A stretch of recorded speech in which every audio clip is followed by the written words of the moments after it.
Genshin. And oh, whoa, what the heck is this? Genshin Impact. Update. There we go. Playing Genshin Impact now.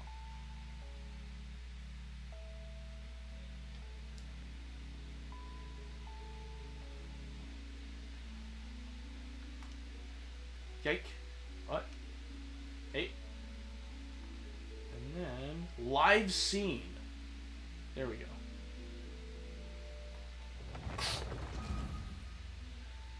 Playing Genshin now. We're playing a Genshin now. Watch list. Watch list? There's a watch list? Ideas? What is that?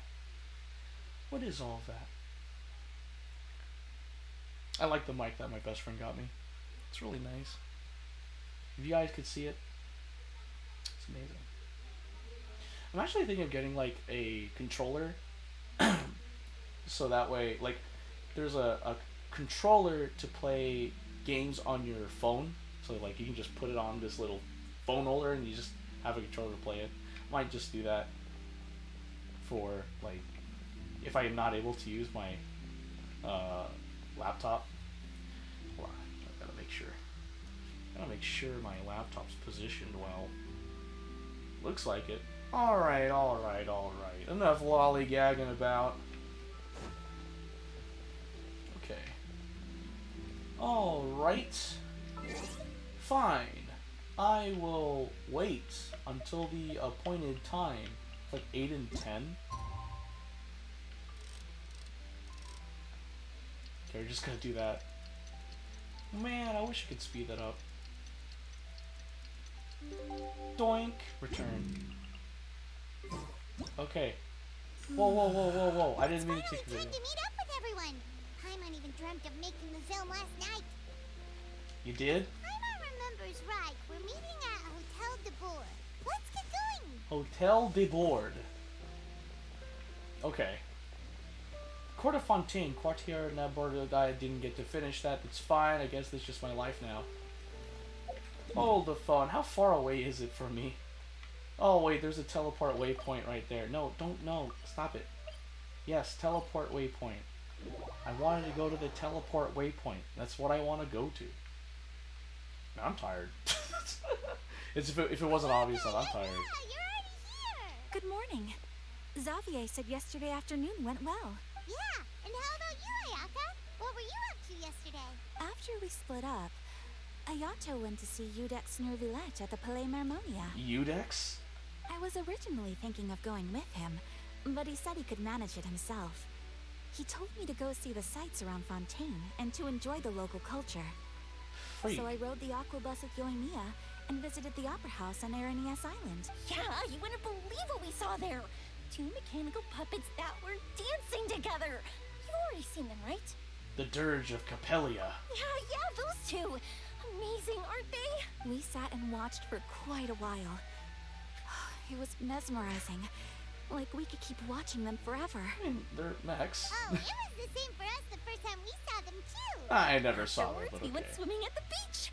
Well, diving to be exact. It was the first time I ever breathed underwater. Oh yeah, that's right. I held Fontaine's Ayaka's waters are hand weird. and counted down together.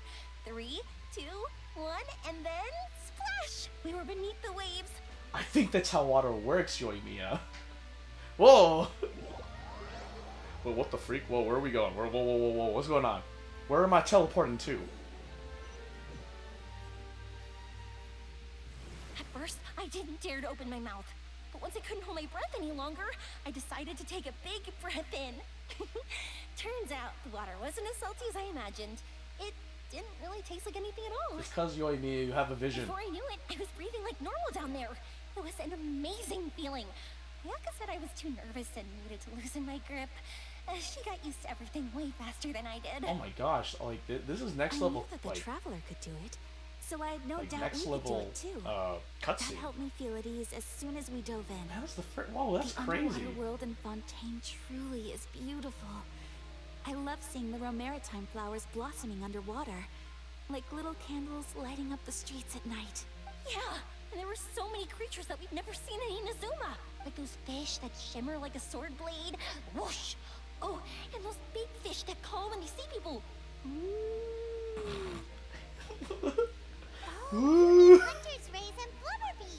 Yeah, that's what they're called.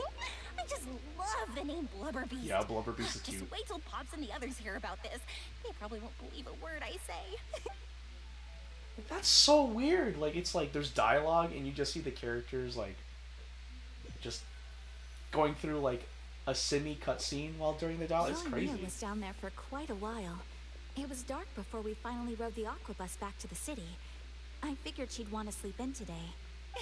Yeah, even I was worried I wouldn't be able to get up.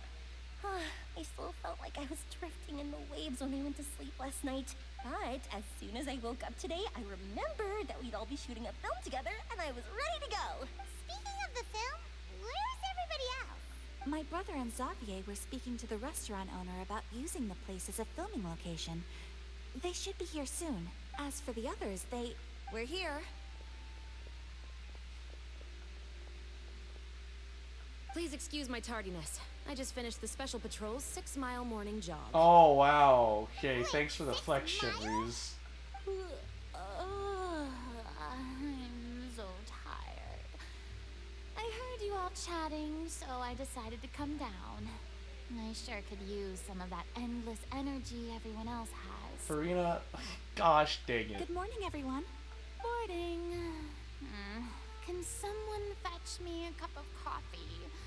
More milk, hold the sugar. Gosh dang it, Farina. Sure.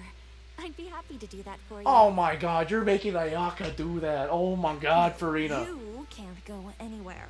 Please, have a seat over here so I can get started on your makeup. The last thing I want is coffee stains on my costumes. Yeah, that's right, Farina. I can get the coffee. It's the perfect job for an assistant. Oh yeah, that's right. Yoimiya is the assistant director. Completely slipped my mind. So much energy. Seriously, what's her secret? Oh, Yoimiya's always like that. You sure look exhausted, Farina. It's because you're not used to waking up so early, huh? That's right. She woke up at Of course noon. not. I spent the whole night reading the novel from cover to cover, marking sections that either need to be omitted or adapted. Farina, you're like... you are like... Okay, you know what? I shouldn't say it. Because, like, in, like, the anime industry, some people just take the source material and then change it up in the anime. I mean, sometimes they need to do that, but, like... To what extent are you going to do that, Farina? Wow. Paimon didn't expect you to be so thorough. Well, I was the biggest star in all of Fontaine. You after still all. are. It takes more than just a pretty face to earn a reputation like that. I know how to get serious when the situation calls for it. I went all out when I was acting as an Archon, so why wouldn't I do the same for my own life? Here's your coffee, Director Farina. Spills it on her freaking dress. I was about to freak out. Oh, thank you. The sound of being called director and the aroma of coffee feels almost as refreshing as hearing the birds chirping in the morning. Farina, shut up. Oh my god. It seems everyone has managed to arrive on time. God. Freaking We've Farina. reached an agreement with the restaurant owner. We are free to use the second floor to shoot our film. What? That's great! He is really looking forward to our film, and hopes that providing his restaurant as a filming location will attract more customers. Bet it will. Well Bet then, it will. Mr. Xavier, I'll leave the rest to you. Okay, thanks. First, I'd like to introduce our new members. This is our prop manager, Veronique. She'll be in charge of all the film's props and items. And this is Bono, our lighting technician. He'll be in charge of lighting and illumination to set up each scene's atmosphere. Wow.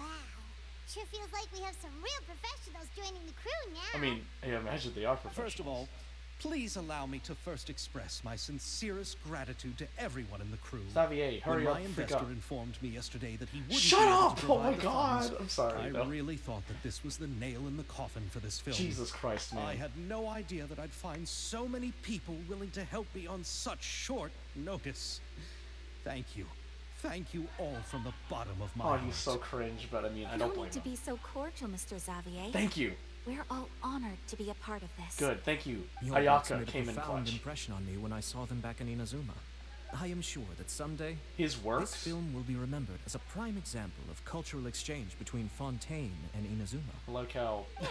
The Ayako's mouth is story not moving. is the reason I agreed to join. I can't bear to even imagine what this film would look like without the very best director. Farina, shut up. Anyway, I would like to make a promise to everyone that as the producer of this film, I'll do whatever I can to ensure that everything goes as smoothly as possible. This is not just my film. It also embodies the thoughts and feelings of every person here, as well as the endless effort we are about to pour into it. So, without further ado, The Two Musketeers will officially begin filming now! Nice. I don't know why, I just felt so You may cringe. take it from here, Director Farina. Alright. Listen up, everyone. That was a transition. The first scene takes place when the two young musketeers are living at the Baron's home, still unaware of all that is about to happen to them. We'll need props and lighting to set the scene. Our lead actors can go get their makeup done, and extras, please take this time to go over your positions. Whoa. Seems Farina's really kicking things into gear as the director. Is everyone clear? I don't want anyone traipsing around the set like umbrella finches. Alright, cameras will start rolling as soon as the set is ready. Let's make a film that'll make some serious waves in Fontaine. Ah, get it, because it's the Hydro City. Not the kind of waves that drown people. I mean, the good kind of waves. Farina, you're an idiot. I freaking hate you. Seems like she's still a bit traumatized by that. Oh, I completely forgot. Yeah, I haven't done the story quest yet, but I know about what happens to her. Fiction, reality, inside and outside the frame. Oh my god. I feel so bad for, like, snapping at that. I forgot Farina went through a lot. Oops. Hey, Yoimiya. What's up, fam? How about here? A little more to the left. You got it. Hey, Yoimiya, do you need a hand? No, I'm fine. You know, doing the lighting is kind of like designing a fireworks show. It's interesting to imagine what kind of atmosphere the lights will create. I heard that the Traveler will be operating the camera and Paimon will be the clapper loader, right? Those roles are just perfect for the two of you. Really? Is that because it'll be easy for Paimon to hold the clapperboard while flying? Exactly. And also, you Well, volunteered sure, for it. there's that, but that's not exactly what I meant. I just think that after all your journeys together, you two must have developed a super close bond and just naturally know how to work with each other. If I'm not mistaken, the director will want the cameras rolling as soon as the clapperboard goes clack. Actually, we start rolling before that. Oh, I see. It's amazing to see the magic behind filmmaking. Man, my audiovisual knowledge is just like, We need lights over there, too. Oh, on it! I've got to get back to work. Chat with you later. Oh, it's exciting to see so many people working together to bring the film to life. Oh, Yoimiya is just a bundle of joy. Seems like Yoimiya's really getting into it. Wait, where's the lighting? She was Oh, right. that's the lighting. We do have a super close bond, don't we? Of course. I wish there was an option to say no. Just for funnies. I'm really happy to hear that. I mean, I personally, I really like Paimon. I think Paimon's a really great character. I think Paimon's better than Navi from The Legend of Zelda Ocarina of Time. Chiori! Yo, what's up? Ayaka has mentioned you to me before. She said that you two were great friends when you were kids. No talking. I'm thinking about how to do your eyeshadow. Ah, yes. To help me really look the part. To achieve a more young and naive look for this scene. What the fudge? Are you saying the wrinkles around my eyes are too deep? Dang! You just have too much of a calculating look in your eyes. You sure don't mince your words. It seems you really haven't changed much. Quiet. Woof! Spicy! I didn't help them though. What the fudge just happened? This is a real musket? No, it's just a prop weapon. Not bad. Have you seen a real musket before? Only in books and newspapers. I made this one based on the relative shape and proportions I saw in reference images. When we're filming, some special gunpowder will be applied around the muzzle, which will help create the flash and smoke effects of a real gun being fired. Which means it'll be up to the actors to portray the recoil. That's right. The She's sound effects already for a gunshots suspect will in my also be eyes. added in post-production. Thank you, Veronique. I think I know where to start now. However, the musket's gears and firing pin could still use some work. Adding some wear on the metallic components will make them appear more realistic. Also, be sure to rub the muskets with some oil each time before we start shooting. That'll give the impression that the firearms have been well maintained. Good point. You seem to know a lot, Miss Chevres. I assume you use these types of firearms on a regular basis? Yes, I perform routine maintenance on my weapons every day. Just like we as people need to eat and sleep, muskets need to be cleaned and maintained. I also perform similar care for my sword every day, and familiarize myself with its shape and weight, to the point where it feels like a natural extension of my body. Yes, this way, our weapons will never betray us in the heat of battle. Yes, well said. It seems we have the same philosophy on this topic. Oh, sounds like they found a common interest to talk about. Though these props differ from the muskets I use, I can still give you some pointers. Good. I look forward to your instruction. First and foremost, never point the weapon at anyone, regardless of whether it's a real or prop weapon, or whether you're holding it or it's on the table. This holds for any time when you're not actively engaging an enemy. Okay, understood. Okay, fair enough. When aiming the musket, extend your arm so that it's level with your shoulder, and use your eye to look down the weapon's sights. Like this? Not bad. Now, try saying your What the line. fudge? This is the end of the road for you. Good. Now turn your body a little. That way, you'll give your enemy less of a target to work with. And relax your shoulders. Here, allow me to demonstrate. This is the end of the road for you. Pointing down? Excuse me, Miss Chiori. Director Farina, there's something I wish to discuss with you. Oh? What is it? Like this? Yes, much better. What do you think? I do see your point. But are you sure you wish to do this? I believe it would be most fitting. What's going if you on? insist. All right, I understand. Miss Ayaka, Miss Chevres, could the two of you please come over here? What's going on? What's going on? What's going on? Huh?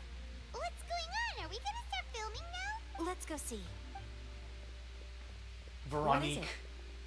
Suspect. I have a question for you, Miss Chevres. Would you be willing to play the role of a musketeer? What? To clarify, I would like to turn over my role to Miss Chevres. But brother... Don't worry, Ayaka. I actually view this as a good thing. I was becoming troubled trying to set aside some time to speak to the staff at the Palais Mermonia. I would like to have some conversations about the cultural exchange between our two countries, and I've heard that the bureaucratic process here can get rather complicated. Now, I will be able to focus on my work. Besides, you also know that I'm not really one for public performances. Especially the attitude you got from Chiori. Are you really sure?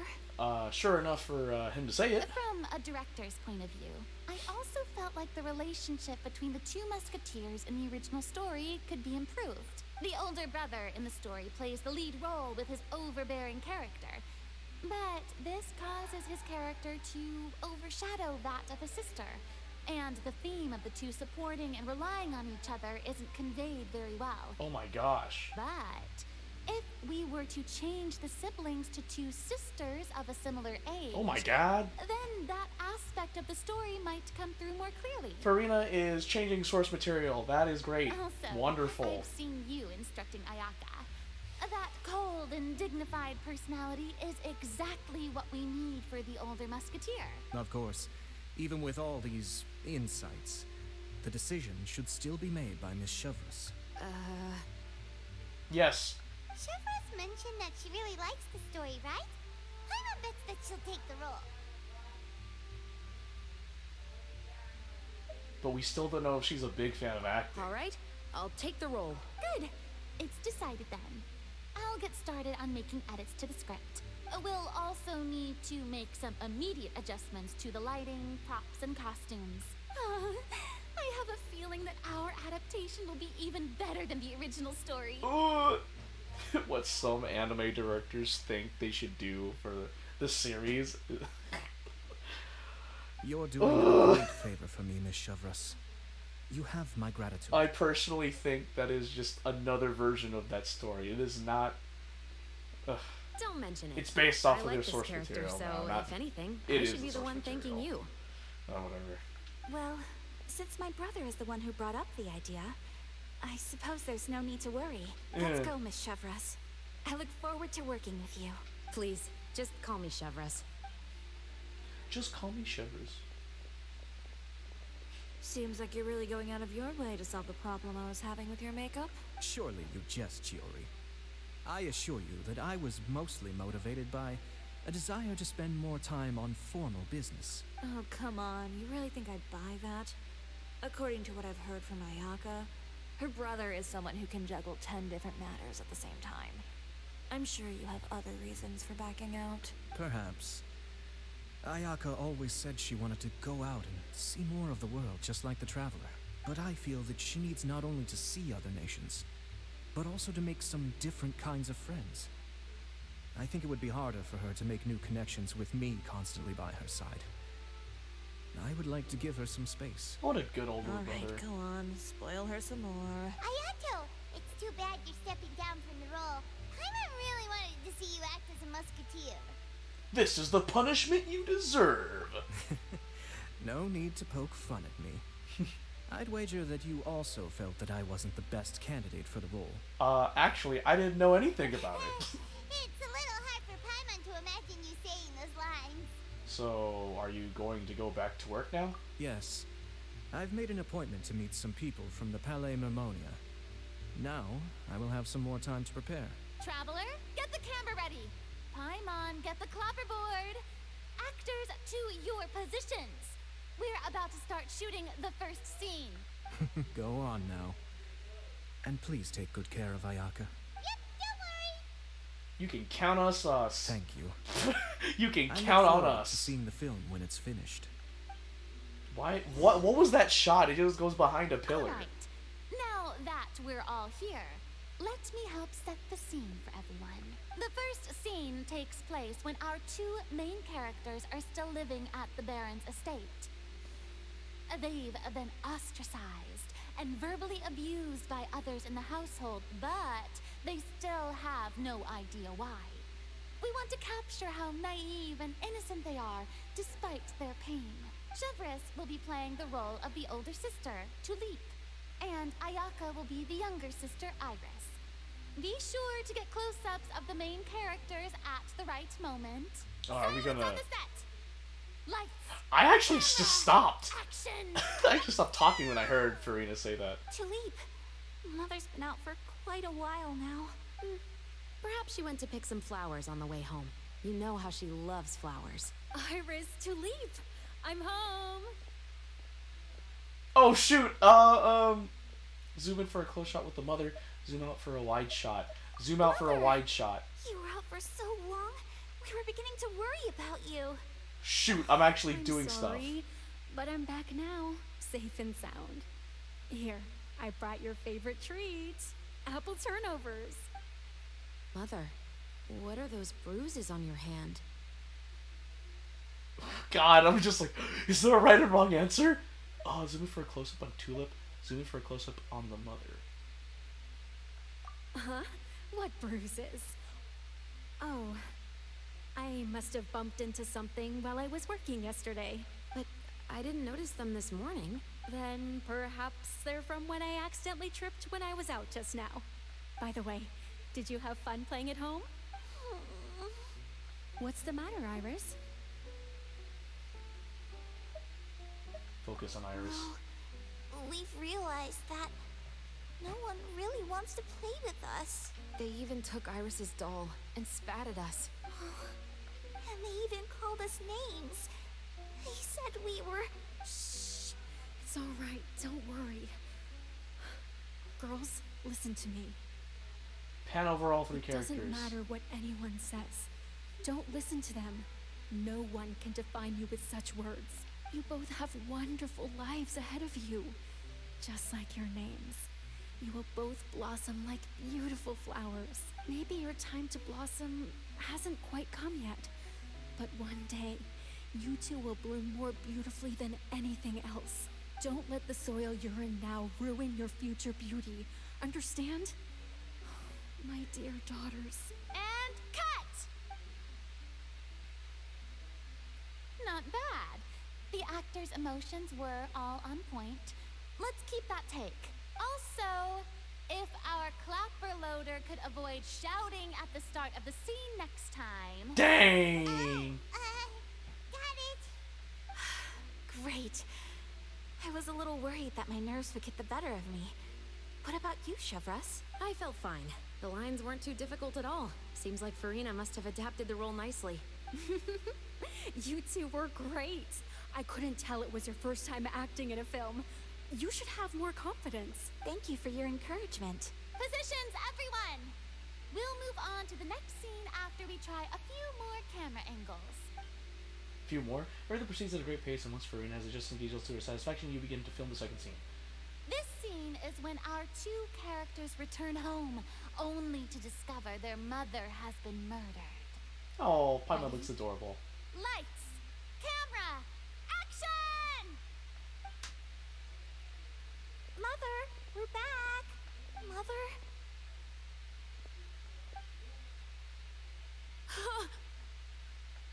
What's wrong, Tulip? Tulip? Iris, stay away. Huh? Why? What's... Mother! Wow. Mother... She's...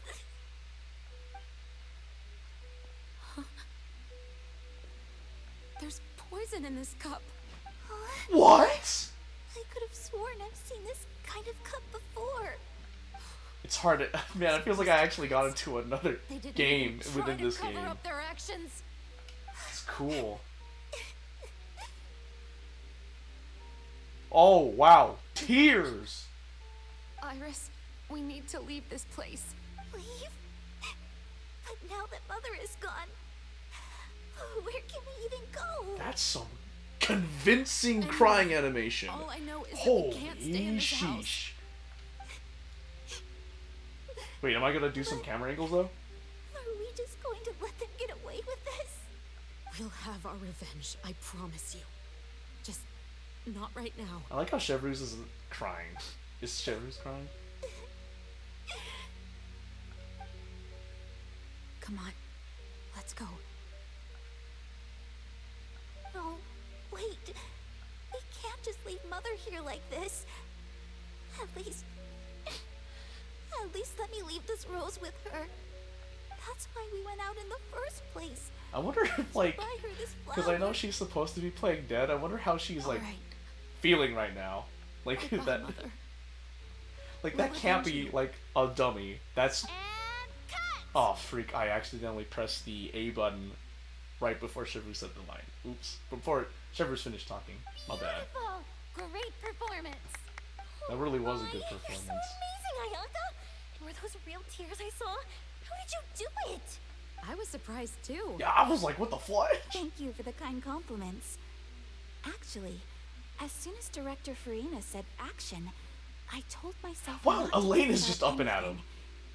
I just felt the weight of the moment and became the character. Ayaka is a born It's actress. quite similar to practicing the art of the sword. You clear your mind and focus only on what's happening in front of you. Ayaka's performance was amazing. Have I discovered an acting prodigy? I bet you did. Pipe down, everyone! We need to move on to the next scene! Okay, fine, Farina. Alright. We done with this section? Or are we teleporting to another location? I love this limited time event, by the way. This limited time event is amazing. Full day of filming on the set quickly passes. Ah, good night. Huh? Are we done already? But Paimon wants to keep playing with the clapperboard. You can just take it and bring it to the end. Oh my gosh. How do you feel, Traveler? Is your arm sore from holding the camera all day? But it was a lot of fun. Good work, you two. You too, Chevreuse. You were quite the actress today. I've read this novel many times before. I have a good grasp of my character's mindset. Anyway, do you remember my request from yesterday? Oh, right! We were having so much fun that Paimon nearly forgot! You have a case where the murders seem really similar to the cases in the novel, right? So, how are they similar exactly? In the story, the main characters grow up to become 2 musketeers, always using their guns to carry out their revenge. Not gonna lie, I thought Elaine was actually dead. And on each of the victims, they place a rainbow rose as a signal that they've returned. So you mean... Yes, that's correct. We found rainbow roses just like in the novel. Oh! Seems like you're connecting the dots now. That's concerning. That does sound pretty concerning, especially after seeing the script today. Ooh, now Paimon can't stop wondering what kind of ulterior motive the murderer might have. What do you think, Traveler? You're smart. Paimon wants to hear your thoughts. Then I think we can join the case. Good. On behalf of Fontaine's Special Security and Surveillance Patrol, thank you for your dedication to justice. There's no time to lose. We should start investigating right away. Follow me. Huh? Right now? Well, we just got done filming all day. Paimon's so tired. Paimon, get off of it. The most valuable intel always comes after nightfall. They are like small, remote islands in the middle of the sea. If you don't stay vigilant, you will pass right by them in the fog. Hey, Chevroux speaks truth. That's how one of my favorite books always puts it, at least. So, where are we going right now? Let's start by checking out some workshops that sell mechanical components. If the culprit is making their own weapons, it's very likely that they'll visit those sort of places.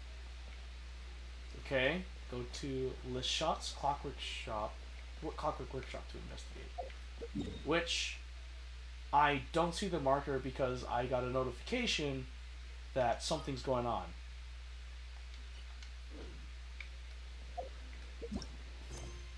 Spreading evil, no honor among thieves, impregnable defense, dangerous hall. The lost child, vagrants and scamps. On the stage behind the stage.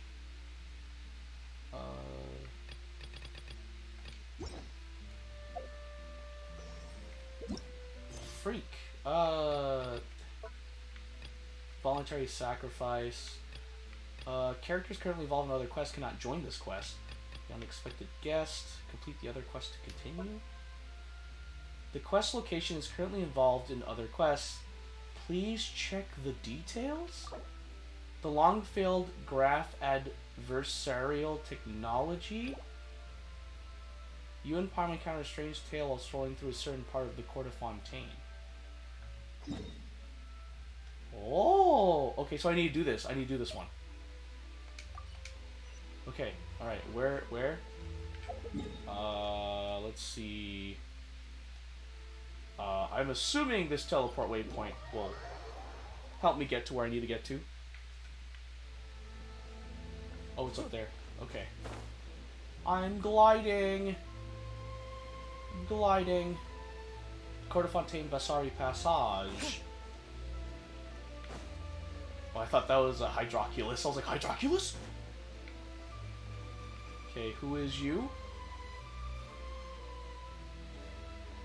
Oh, it's a full-on cutscene. Isn't that Charlotte? Who's your friend, and what are they chatting about? Be pleased with the cherry on top, Charlotte. Journalist extraordinaire. Oh, so that's Charlotte. Please tell me you're joking. I read that a gang of criminals tricked the Gardamex by disguising themselves as blubber beasts. It's true, isn't it? It has to be. Le Pan Palin. I've invested all my savings into graph adversarial technology and even taken out a sizable bank loan. What the fudge? Begging you like the beggiest. Begged him. They did a kowtow pop. They did a kowtow pop. Oh my god! You just saw the camera go pop pop. Oh my gosh! Was that a big bump on the forehead? Lapine Pauline.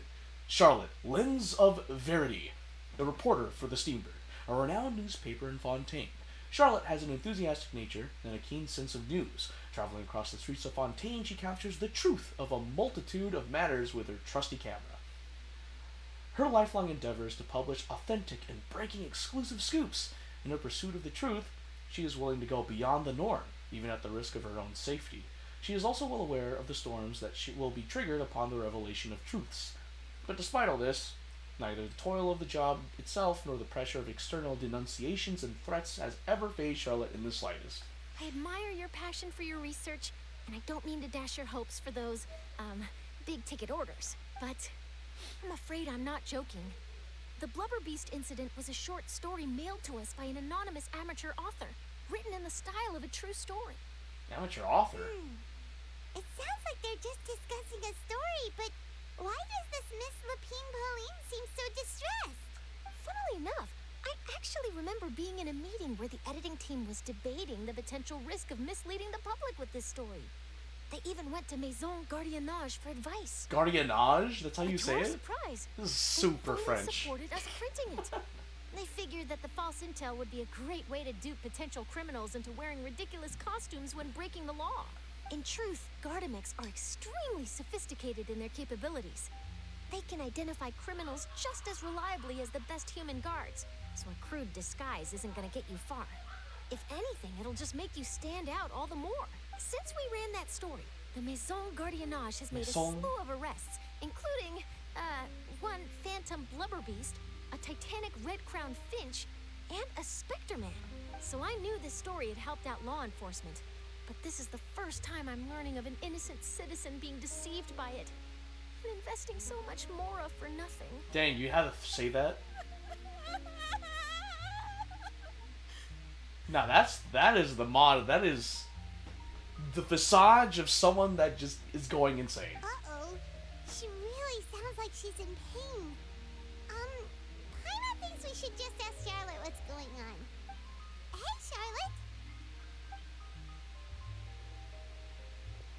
Charlotte. Walks away from Lapine Pauline.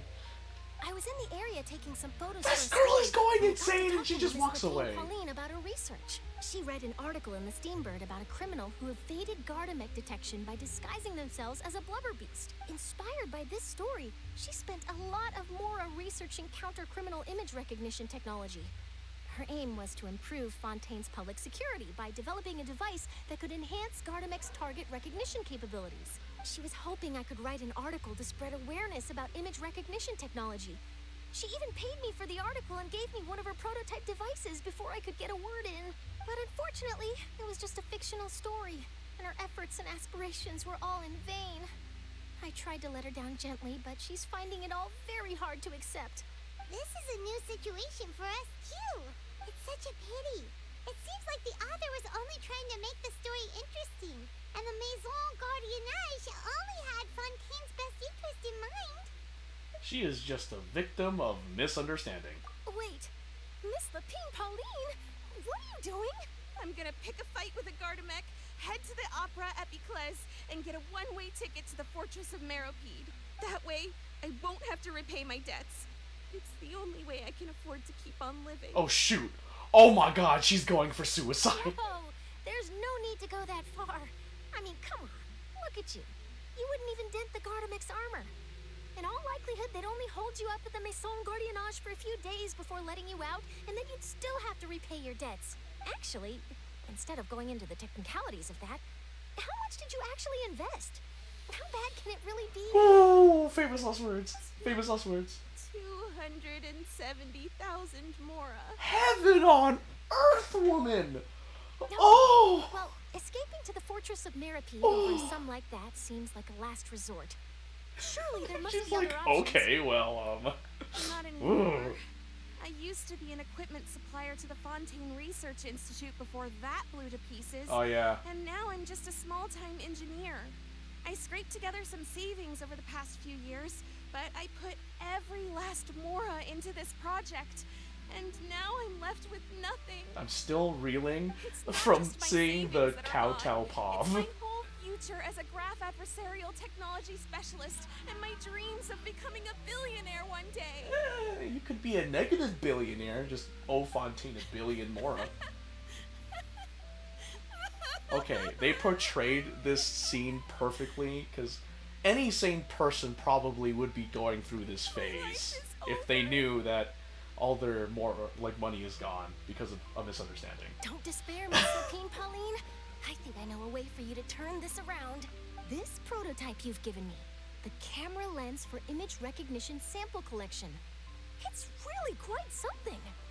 You said you designed it specifically for high-fidelity image capture and analysis, yes? They're using big words. The rapid Wow. focal I mean, length I understand them, adjustment but is a very useful function in if it its was own just right. like a high schooler, It's I sure to don't make know. many journalists' jobs much It's easier. big words In for a high fact, schooler I'd to say it has the understand. potential to revolutionize Fontaine's news media. So your research efforts Like, thus far I are have by 2 no means engineering in vain. degrees, so The I get technology this. you've developed may have they're many using big applications words. that you've never even considered. Really? Absolutely. I've been working as a journalist for the Steambird for a long time now. No one understands the issues we journalists face on a day-to-day basis better than me. So keep calm, take heart, and start thinking about mass production. Stay calm and think I'll about share your mass invention production. to all my colleagues to drum up interest in your product. I can't believe it. I can. This is Genshin If this Impact. is Anything true, goes then in this world. I can look into setting up a whole camera lens development pipeline. My big ticket orders and billionaire aspirations are still in the cards. Yeah. Maybe I should consider taking out another loan. Stop. That way, I Stop. can rapidly improve the lens Stop. production process, be the first Stop. to market, and prepare No. to battle for dominance in Big the camera no. industry. No. Stop. Dreaming about your pipelines for a minute. You're just take it clogging one them up step if, at a if time and see anything. how it goes. There's no sense in putting all your eggs in one basket before things are even off the ground. Being overly ambitious might come back to bite you. And I can probably speak to some people I know and license my image recognition device to a workshop to raise some Oh, funds. she just ignored us. I can't believe I didn't think of this sooner. Don't you dare get There's another no time loan. to lose. I need to get to work. Early bird gets the worm. And don't touch your loans. Can you believe her? She just ran off. Well, I mean, she's going through a lot, Everyone's pretty Paimon. sure our advice went in one ear and out the other. Same. It's understandable. When inspiration and passion strike at the same time, it's all too easy to throw yourself headfirst into your work and forget about everyone around you. True. Actually, very true. Journalists are the same way when they're first starting out. But don't you worry. I'm gonna write an article on all this, and I'll be checking in on her regularly. Her research has the potential to benefit the entire journalistic community. I'll give her plenty of input to stop her from going down any rabbit holes, and make sure mass production of her lens can begin as soon as possible. It's reassuring to know that you'll be looking out for her, Charlotte. Star journalist to the rescue. Actually, you know what? Why don't you two take this prototype lens? Hold the phone, I'm what? sure you'll have plenty of chances to use it on your travels. Okay. It takes the right person to get the most out of a new technology. In your hands, it's sure to capture some amazing sights. Sure, if I feel like it. Thanks a lot, Charlotte. What a nice surprise. We were just curious about what you guys were talking about. Totally didn't expect to get a free gift out of it. Yeah. You're welcome. I got something out of this too. The beginnings of a very interesting news story.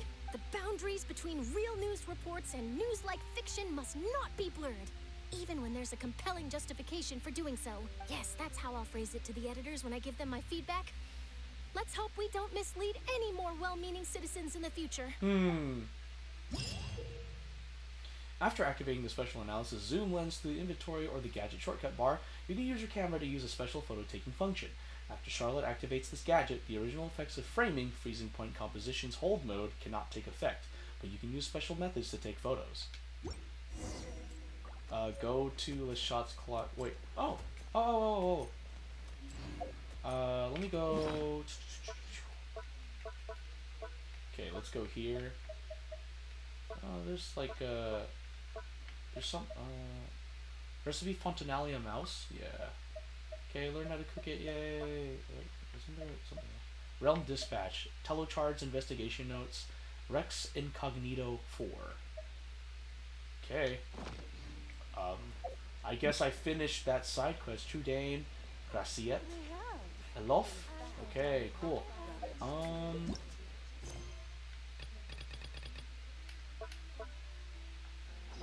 Oh, okay, cool. So I just needed to do that. I guess it was just Charlotte. Livier? Welcome to Le Show's Clockwork Workshop. Oh, How the can I show. help you? Hello. I'd like to know if anyone has purchased some special components lately. Special components? Sorry, could you be more specific? I mean the kind of components that aren't typically used for clockwork toys, but for firearms. Huh? For firearms? No, we don't sell those sort of things here. Don't misunderstand. I'm not here to cause any trouble. We are merely investigating a case, and we're hoping that you could cooperate. Well, to be completely honest, I'm not even sure what kind of components that would entail. Has anyone ever purchased components here as an individual rather than on behalf of an organization? We have a lot of customers who buy toys, but those who buy components are all regular customers who buy in bulk on behalf of their organization. Is that so? I understand. Thank you for your cooperation. You're welcome. It's the least I can do. Oh, well, thank you, Olivier. Go to Beaumont Workshop to investigate. Beaumont Workshop, where the freak? Oh, good God, you're on the. You're pretty far away. Time to teleport. Time to teleport. Teleport and jump down. Yeah. Oh my God. I was like, don't dive headfirst into concrete. It's water. It was played. Oh, I made a commercial for them for like Into the Frame. Oh, hey, Chevris. Run out of oil for your musket again? Hello, Estelle. I want to know if anyone has come to your shop recently to order some firearm components. Oh, is this another case? Let me think. I don't think so. Some people have requested that I make some prop guns for the Fontanalia Film Festival, but I refused all of those requests. Oh? Why's that? Because there's no profit! I only make things here that can do some real heavy lifting. I don't have the energy to make some new molds just for the festival. Then has anybody come specifically looking for mechanical components? Well, I usually sell off my scrap to the Fleuve Cendre. I don't typically give them to one specific person. The Fleuve Cendre? I understand. Thanks for your cooperation. Don't mention it. Always happy to have the Musketeers' patronage. Seems like we haven't found any leads to go off yet. Yeah, unfortunately. Alright, let's head to Fleuve Cendre next. Huh? Are you sure? People might not be so thrilled to see the captain of the special patrol there. You think so, huh? Then I guess you don't know. Huh? Know what? That I grew up in Fleuve Cendre. Oh, plot twist! What is the Fleuve Cendre? Is it? Oh, it's underground. Oh. Oh. Oh, it's underground. This place is the Fleuve Cendre? Did not know that. I actually did not know that. Okay. Oh, higher? Oh, there's like 2 objective markers. Oh, whoops, sorry, buddy. You're reaching down. I just stepped on something. Ooh, the consigliere. Never really paid attention to the soundtrack with here, but now I feel it. That person was right there. That person that I needed to talk to was right there. Emerald. Hello. I'd like to ask some questions. I don't know anything. Don't worry, I'm not here to arrest anybody. You say that now. It's the truth. Here, take this as my guarantee. Wait, did Paimon just see what she thinks she saw? Is the captain of the special patrol bribing a citizen? Shh. Seems you're different from the other guards. What do you want to know? Have you heard anything related to muskets in Fleuve Cendre lately? Like, shh. Paimon, shut up! Muskets, huh? All I know is that about 2 weeks ago, we started hearing some loud noises at night. So loud that it's been waking me up. Were they gunshots? Possibly. It's hard to tell around here. Someone's house collapsing, a pipe exploding somewhere. It's all the same. But the noises I'm talking about definitely happened after I fell asleep. Do you know where the noises were coming from? I don't remember clearly. Is it that you don't remember, or that you need to think about it some more? You tell me. Then please, think about it some more. She's giving her even more. Paimon, shut the cluck up! The noises I didn't see came from anything. the end of the southern waterway. I came out and had a look for myself, and I wasn't sleeping well, but I didn't dare get too close. That's all I know. All right, I'll take your word for it. Thanks for the pâte de fruits. Emerald, you sack of garbage. No need to be surprised. I grew up here, remember? I know how to get people around here to talk. I want some pâte de fruits too. What talk? Seems you catch on pretty quick. Now then, let's keep going. Oh, yeah, it's like, You didn't see it. Its first rule of Fight Club is there is no Fight Club, that type of deal. Height. Down. Fustier. Higher? Oh! Up there? There's 3 people I need to talk to here. Let me just take your food. You don't need that, right? You don't need any of that. Oh, what the heck? Oops. I still need stamina to climb a freaking ladder. That's silly. Oh, what's silly is I'm about to run out of stamina.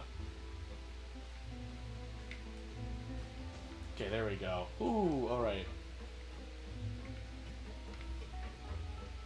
Okay. Wait, was there like lower 23 meters? Wait, hold up. Do I have to go? Do I have to go in here? Oh, over here. Tetru? Tetro? It's been a while, Tetro. Please, just get on with your request. I want to know if you've heard anybody talking about muskets lately. Information isn't free, you know. I've heard that bandits have been extremely active in the countryside recently, and they've been affecting the delivery of goods to Poisson. I can allocate some more manpower to help out with that problem. What do you say? You're still as helpful as ever. One of our men got drunk at dinner about a month ago and lost his gun. 3 days later, it turned up in the corner here. What's weird about that? He just forgot where he put it, right? This is Fleuve Cendre, my friend. Anything of value left in the tavern won't ever make it to the next day. But that gun turned out to be an exception. It didn't get any new wear and tear on it, and didn't even appear to have been fired. We were quite mystified as to what could have happened. I suspect it came back because the weapon was already known to the guards. You mean, a criminal was afraid the Marechaussee Phantom would use the shot marks to track them down? Maybe. But if that's the case, the culprit really took great care to avoid getting caught. I didn't say anything about a criminal. In Fleuve Cendre, knowing who was killed is as easy as knowing what clothes you're wearing today. It's the guy living in the east side, isn't it? I've never liked him. Every time he's here, he just orders a drink and sits there with a nasty look in his eyes. So, who was the one who lost the gun in the first place? No bother. Even if you asked, he wouldn't admit to owning a gun to some strangers. Not to mention the captain of the Special Security and Surveillance Patrol. He's right. I know you grew up here, Chevres. Even though you're on good terms with the Spina, you've still been gone too long. Not many people know you here now, and a lot of people don't like the Special Patrol. I know. So take my advice and don't show your face too much around here. It's for your own safety. I'll come and go as I please, and I'm afraid I'll be appearing more often due to my work. All right. Don't say I didn't warn you. No. No. I'm not gonna lie. There's still some people that care about her. In their own way, mind you, but you know. Alright. I remember just like navigating this place just because I just wanted to get those teleport waypoints.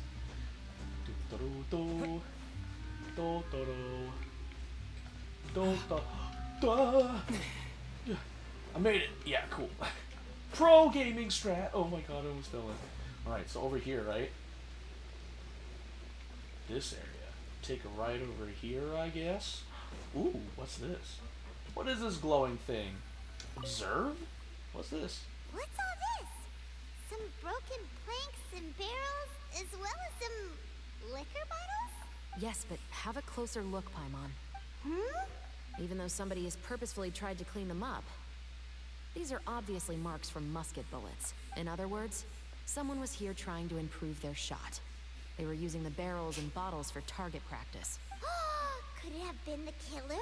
Your guess is as good as mine. Although many people at Fleuve Cendre own guns, few hide the fact from others. And even fewer would go to such lengths to hide markings from practice shots. Anyway, let's go. There might be more to this. Ooh.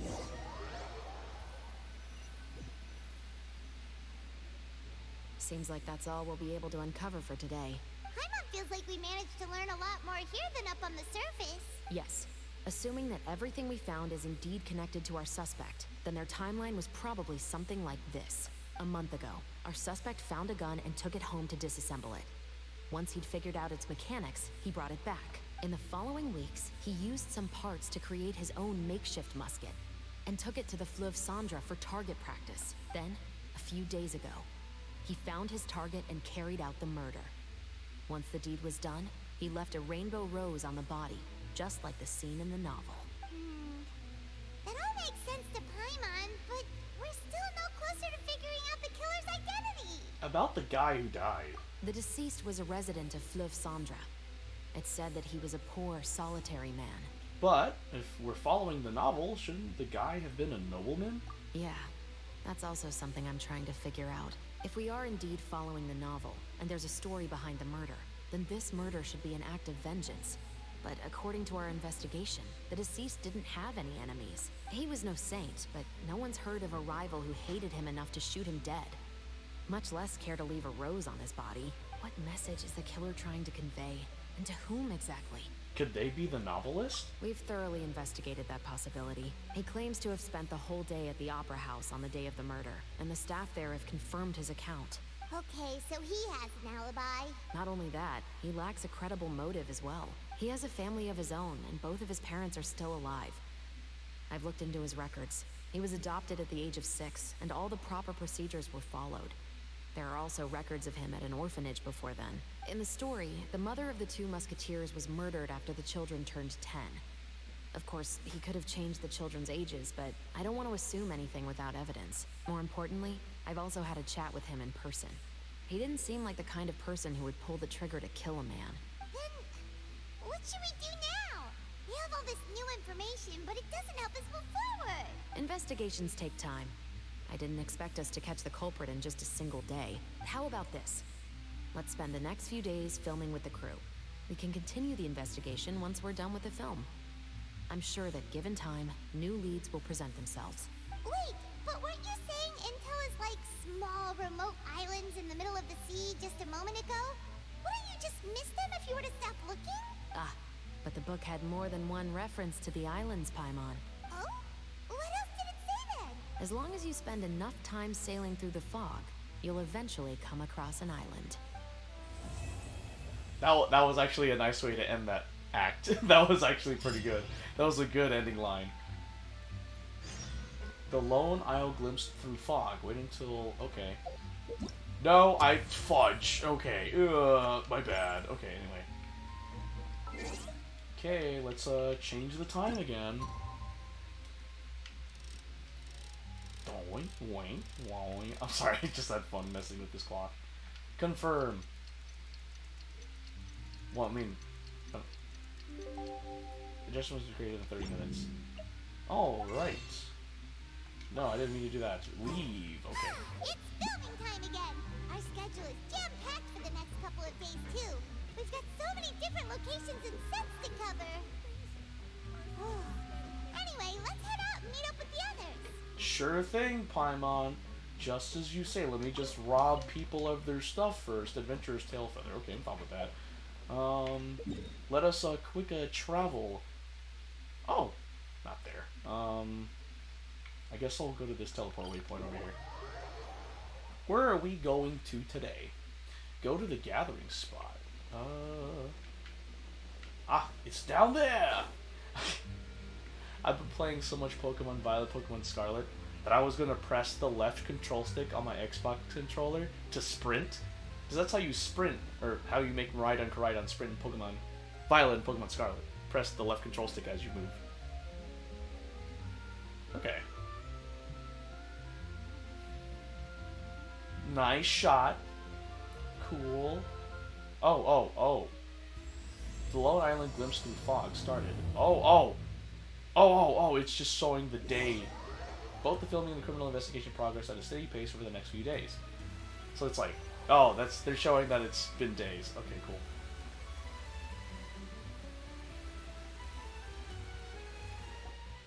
Good work, everyone. We're looking to wrap with our 2 main ladies today. I can already smell our success. What do you mean, looking to wrap? It means completing the filming of all their scenes. Oh, aren't you the expert now? Eh. This upcoming scene is the two musketeers' final confrontation with the Baron. There will be quite a bit of action, but no choreography beyond what we've already rehearsed. Anyway, get ready. Lights, camera, action! I like it's like clap and then just view is beautiful tonight. move the bottle. It reminds me of that fateful night 10 years ago. Bravo. And now that I've said it, I can even make out the faint fragrance of herbal tea in the air. Bro, they're wearing suits. Some of them look like people from Men in Black. It's time that you pay for the death of our mother. My dear Iris, have you forgotten your manners? How can you speak like this to your own father? I'd sooner swallow all of my teeth than call you father. Dang, bones are indigestible. What did I expect?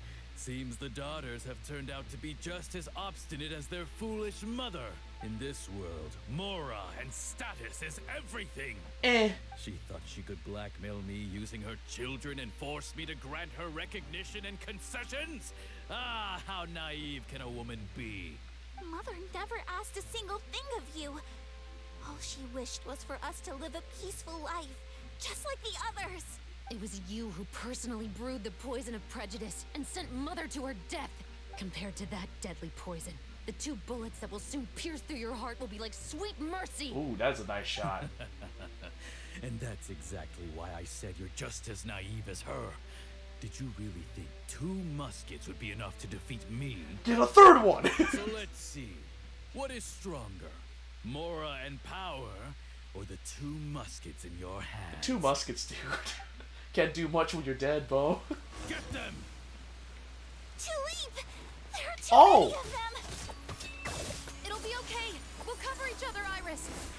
Not even using the Mom will be muskets. watching over us too. I'm not even using the muskets. That's so funny. Oh, that's so funny. I got to play as Ayako.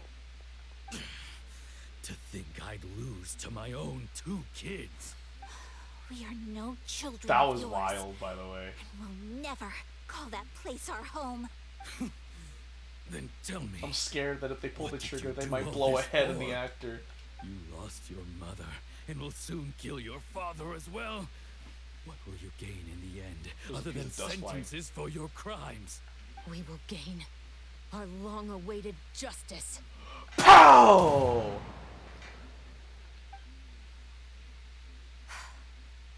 It's over. Finally, it's over. Boom, ba-dum, like cute and roll credits and scene. I hope that actor's alive. I actually hope that actor's So- alive. Where will you go now, Tulip? I'm not too sure, Iris. Maybe somewhere with lots of flowers? After all, Mother always did love going where the blossoms were. What about you? I want to go visit Mother's grave. Yeah, that's not a bad idea.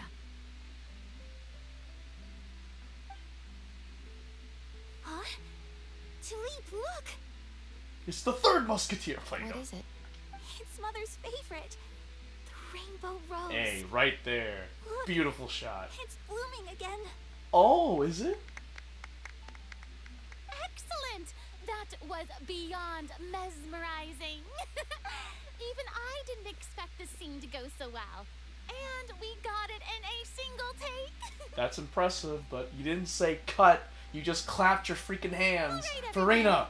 We've got a wrap for Tulip and Iris. Oh, okay. Congratulations, Ayaka and Chevrolet. Amazing performance. Thank you.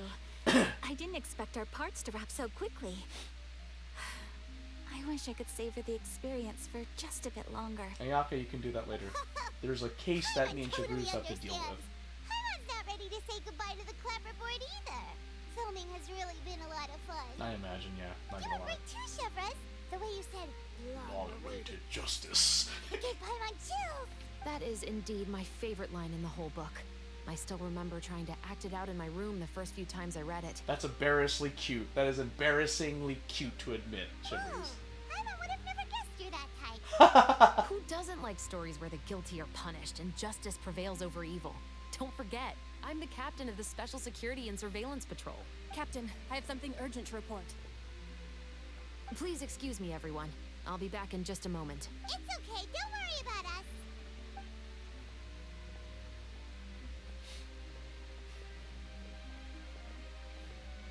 Oh? Was she whisked away by work already? I was just about to tell her how great she did. It seemed like some urgent official business. Then perhaps we should thank the stars that we were able to wrap both of your parts so quickly today. Switching around the filming schedule would have been a real pain. I imagine, yeah. Anyway, I actually came over to let everyone know that we're all done for today. You can go home and get some rest. And one last thing, Miss Ayaka. Your acting skills today were immaculate as always. Are you sure you won't consider taking up full-time acting? See, I just happen to know this great troupe that's still looking for a lead actress. Farina, she has responsibilities backing Inazuma. Thank you for your kind words, Director Farina. Unfortunately, there are still many matters that I have to take care of back home at the Yashiro Commission. I cannot remain in Fontaine to pursue an acting career. Yeah, that's unfortunate. Nevertheless, I will make sure to treasure this incredible opportunity in my heart. Oh, that's a shame. But I understand. Just let me know if you ever change your mind. I believe it's also about time for me to take my leave. But hopefully I'll see you on set over the next few days. Even though my part's wrapped, I'd still like to swing by and help out the crew. See you tomorrow, Traveler and Paimon. Yep, see you tomorrow. Well, what should we do next? Maybe we'll go investigate the case some more with Chivalrous today. Traveler, Paimon, please come with me. Oh, well, speak of the devil. Where are we going? You could say that our ship has finally chanced upon one of those small, remote islands of intel.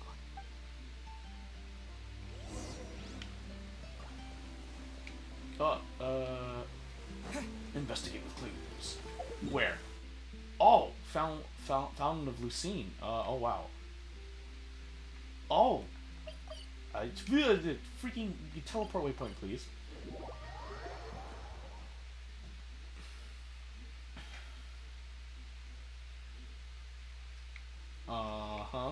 Oh, okay.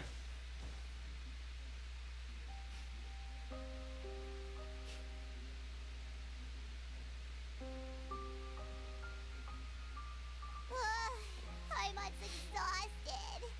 Paimon definitely didn't expect having to float this far after a full day of filming. Me neither, except I was walking. Chivalrous, why did you take us here? Did you find a new clue? Affirmative. It wasn't anything conclusive, but it should show us a clear way forward. Have you ever heard of someone by the name of Emily? Oh, actually, yes. You mean that famous perfumer? She's a good friend of mine. She's lent me her aid several times in the past to resolve some difficult cases. After I discovered the rainbow rose at the scene of the murder, I sent it to her. After all, she's probably the foremost expert on flowers and scents in all of Fontaine. And then? There was nothing remarkable about the flower or the trace amounts of soil left on it. But according to Emily, the rainbow rose left by the killer was derived from a very rare cultivar. Huh. Cultivar? Paimon didn't know that there were different varieties of rainbow rose.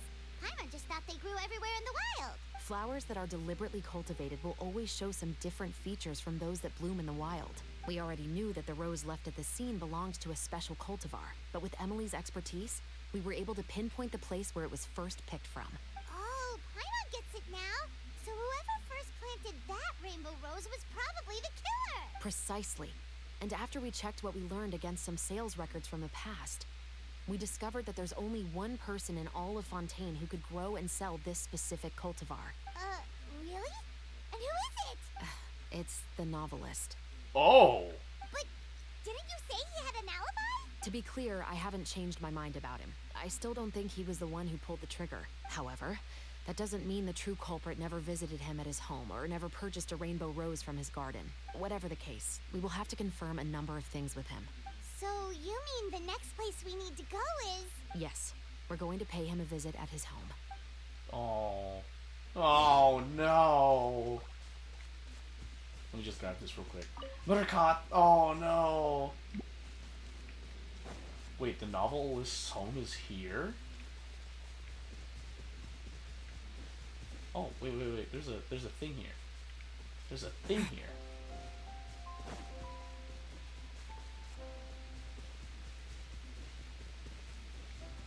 Oh man. Am I here? Ah, there it is. Oh. Oh, I passed by these places. Okay. That should be his house. There are so many Gardamex stationed around the place. That's pretty unusual, right? According to what he told me last time we spoke, he hired them so he won't be harassed or disturbed. Huh. So there are a lot of flowers in his garden, but Paimon doesn't think we'll be able to pick one without alerting the Gardamex. Right. Which is exactly why I think there has to be a special connection between him and the killer.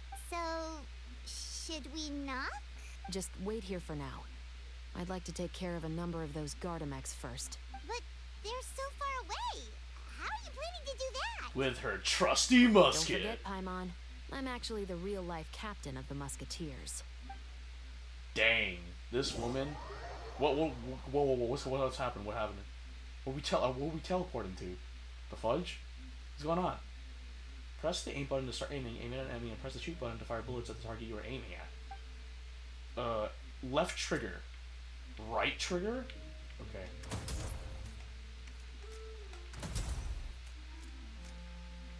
Wow. Oh, freak, I'm being a sniper. Whoa.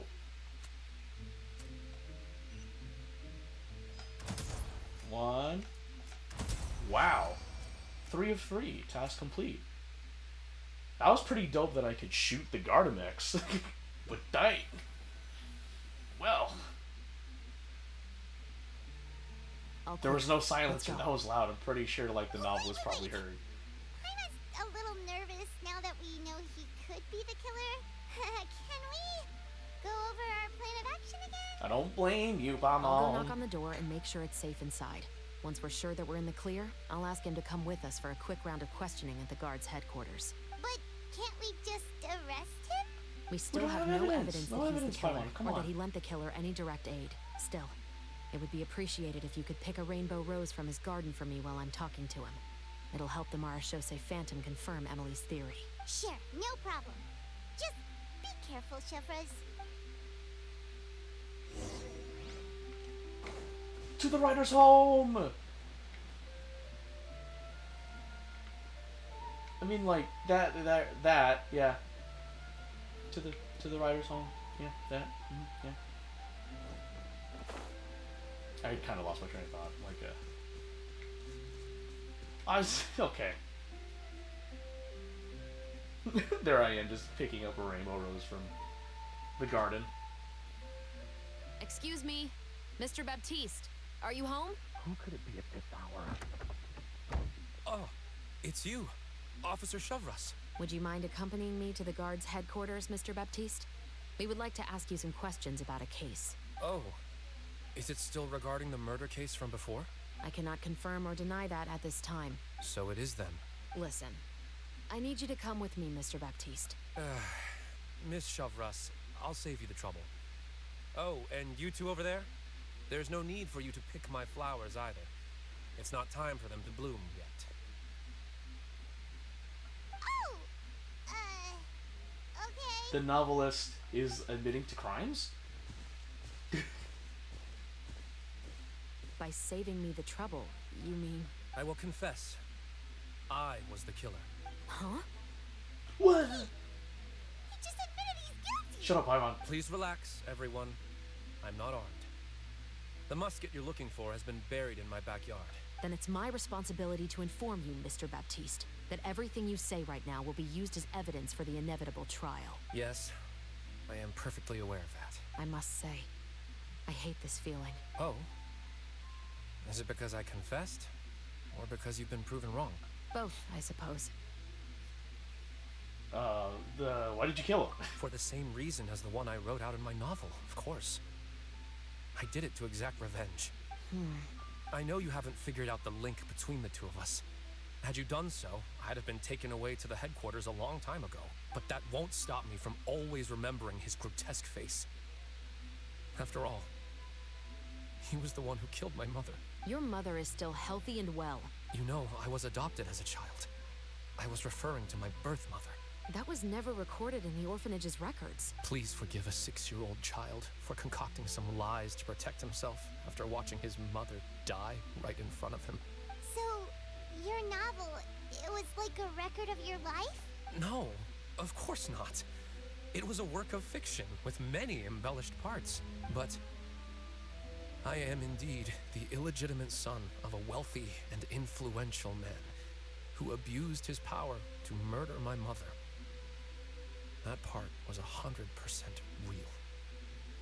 But the man you killed didn't have a Mora to his name. He was a hired assassin. An irredeemable beast who sank his fangs into a defenseless woman just for a few bags of Mora. But if that's really the truth, you wouldn't be telling us any of this now. You still haven't managed to take revenge against your father, the true mastermind behind it all. I never thought I'd hear that kind of thing from the captain of the Special Security and Surveillance Patrol. I'm simply skeptical about your motives. It's simple, really. I've grown tired of everything and don't want to shoulder this burden anymore. You may have considered me too soft to pull the trigger. Well, as it turns out, you are exactly right. I've become overwhelmed by the aftermath of the murder. So you're going to call a stop to your revenge, just like that? The true mastermind is too rich and too powerful for me. I've accepted that I will never be able to avenge my mother alone. And so what? The characters in your book never gave up. Now, Officer Shavras, I'm the one who has killed a man, aren't I? Are you trying to convince me to commit another crime? What's your father's name? How do you plan to prove the veracity of all of your claims? Well, I'd like to speak with you privately. Sure. Why don't we speak privately at the guard's headquarters? No, it has to be here. I must ensure that we won't be overheard. Fine. Let's talk here. We won't. Hi. Hello, I'm here. When I said like the third wheel, I'm on the fourth wheel. I meant by anyone. Fine! Dang, I would jerk! like to speak with you and you alone. Gosh dang! There's a confession here. We can go somewhere else for now. Thanks. I appreciate it. Please stay safe, Chevres. Paimon, God. I mean, okay, no, it's right. nice of you to say that. Let's hear it. Will you Paimon. really believe what I'm about to say? Paimon has every right to say that. Well, that depends on what you're going to tell me. I love you. Fair enough. Fair enough. Then listen closely.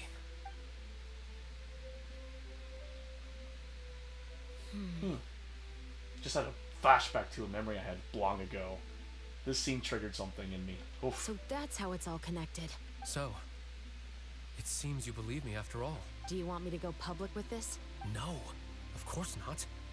At least, not right now. Then why did you bother telling me? You've read my work. What do you think? Even if you were to go public with all of this right now, he'd simply deny everything. It's been too long. Almost 20 years. Oh, he's 26. I'm 26. That could be used as evidence has long faded away. Even if there might have been a solitary island of truth once upon a time, it has long sunk beneath the waves by now. Justice will never find him. Not if you don't try. I know that as the captain of the Special Security and Surveillance Patrol, you will always stand on the side of justice. But do you really think a cushy life in prison really constitutes justice for him? I bet he could lead an extremely comfortable life in the fortress of Meripede. What are you trying to say? I've been observing you from a distance. Your portrayal of the musketeer was exquisite. Pull the trigger of justice against him. Let the villain get what he deserves. You want me to let you go so you may complete your revenge? No, Officer Shavras. I know that would be impossible. No. What I'd like is for you to perform the deed on my behalf. Meanwhile, not far away. Oh, Chevres sure is taking her time. What could they be talking about anyway? Oh, Paimon's worried. What if he decided to attack her? I have full confidence in Chevrous's fighting skills. Oh, you do have a point. Still, do you have any idea who the rich person might be? And why the novelist doesn't want us to hear what he's saying to Chevrus? Sorry to keep you waiting, you two. Hey, how did your talk go? What should we do next? I've already sent someone to escort Baptiste back to the headquarters for questioning. He wasn't lying about the musket. It was indeed buried in his backyard. But what about the name? Did he tell you the name of the rich guy? Yes, he did. But for now, I have to return to the special patrol. There are still a few loose ends I need to tie up. What's going on? Feels like she's keeping something from us. I'll probably be quite busy over the next few days, so apologies if you don't see me on set. Alright, Paimon understands if you can't tell us everything you know. We'll just keep an eye on the Steambird then. Hey. Actually, there's still something else I need your help with. Ooh. That was Act 3? That was heavy. Okay, Act 4. Where the roses bloom. Alright, fine. I'll wait till like 8 a.m. to 10 p.m. Okay. Oh, wait, hold on. Doink. Okay.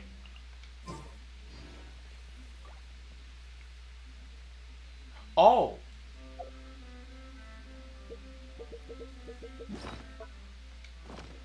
Oh, okay, so it was literally the same day. Okay. Okay, there we go. Wow.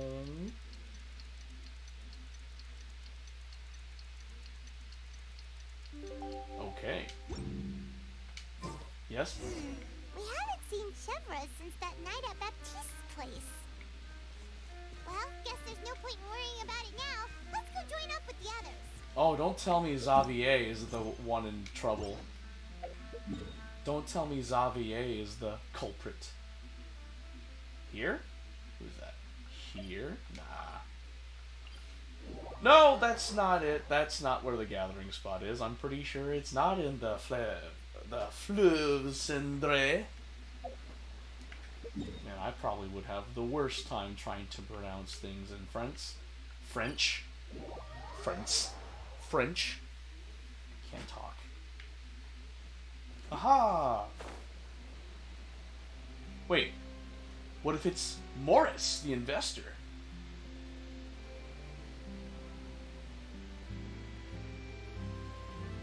Yo!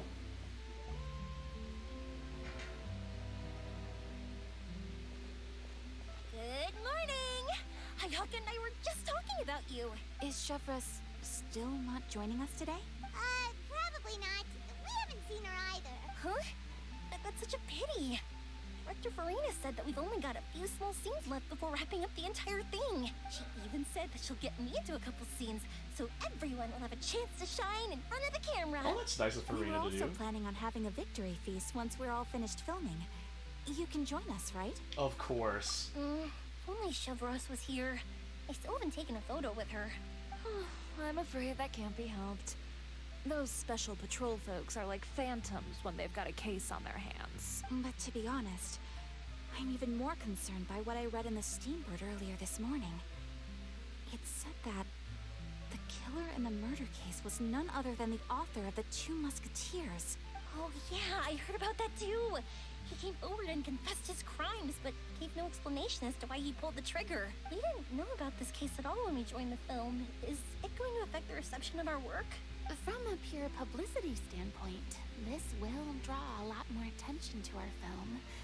I have to say, though, that no director can be perfectly comfortable with garnering attention through means other than artistic skill.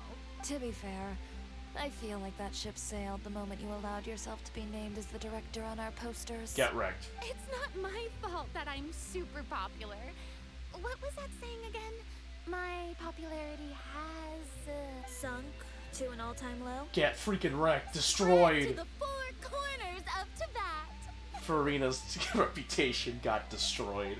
Chiori ended her career. Check the quest menu for more details. Where are we going now? And this time limited quest is like, event is like freaking throwing me left and right.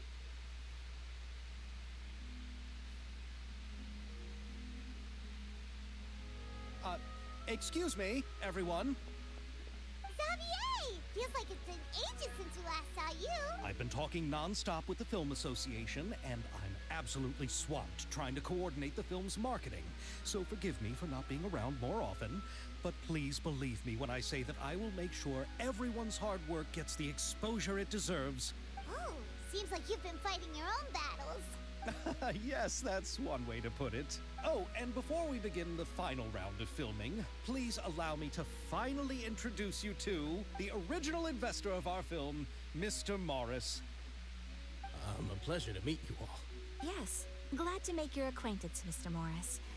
We've heard about the issues you've encountered with your financial situation, and genuinely hope that things have taken a turn for the better. Oh, well, the situation has indeed improved somewhat. Don't worry, Mr. Morris. Accidents and last-minute challenges happen all the time. There's no need to blame yourself over it.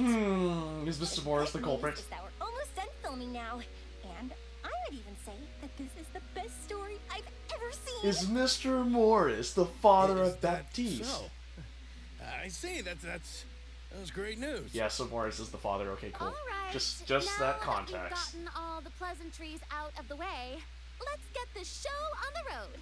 We'll mostly be filming typical people and scenery from the streets today to improve the sense of environmental ambiance in some parts of the film.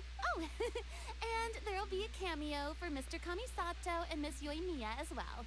They'll be used to show outsider perspectives on the fates of the two musketeers. Oh, that's pretty dope. That's right. Ayato should be here any minute. Excellent! Then let's start with the scenery shots. Camera and clapper loader, you're up. Yep, we'll be ready. Remember, all we need are some wide zoom shots of the streets. If you happen to find some particularly lovely patches of flowers and grass, feel free to grab some close-ups of those as well. I look so Ready? proud. Lights! Camera! Action! Okay, now move the camera slowly. Try to focus on that flower. Take a close-up shot of the flower. What's wrong? Just adjust the focal length a bit. Take a close-up shot of the flower. Something the matter? It's not responding like usual. Huh? But wasn't it working fine for all the days before? Veronique, can we try a different camera? No problem. How about this one? All right, let's give it another try. Lights! Camera! Action! What's going on? This mechanical malfunctioning noises. Don't tell me. This one is broken too. Veronique, do we have any other spare ones? Wait, did someone just sabotage the film? I'm afraid we only brought these two today. What? Then go find a workshop to get them repaired right away. Oh, and you too, Bono. Go find our spare camera in the warehouse and bring it back to the set. On it. Greetings, everyone. My apologies for the delay. Is something the matter, Ayaka? It seems like there are some issues with the filming equipment today. We're stuck for the moment. I see. Well, let's not just stand here twiddling our thumbs. Actors, to the makeup booth. We'll start on the next scene as soon as we get a working camera. After some time, Veronique returns with a repaired camera. The people at the workshop told me that the part which holds the lens in place seemed to have fallen off. That's super strange. It was perfectly fine just yesterday. Someone's sabotaging the film. No time to dwell on that now. Let's get back to filming. Ahem! Quiet on set! Places, everyone! Lights! Camera! Action! By the way, have you heard about that recent murder case? Yes, I have. It seems that they've caused quite the commotion in the city. I heard that the chief of the guards is so mad about not catching the culprit that he's about to explode. Oh? I find that quite hard to imagine, considering how he already looks most days. Director, we have a problem. Oh, we're in the middle of a take! Couldn't you wait until we wrapped up this scene? No, Director, our film, All the finalized film that we've been keeping in the case has disappeared. Oh, wait, what did you say? Mr. Bono, please take me to where the film was kept right away. I'm coming too. No, Yoimiya, you have to stay here. Oh. Okay, listen up. Everyone who's not working on this current scene can go with Bono to look for the film. Everyone else, stay put and wrap up the scene. Unbelievable.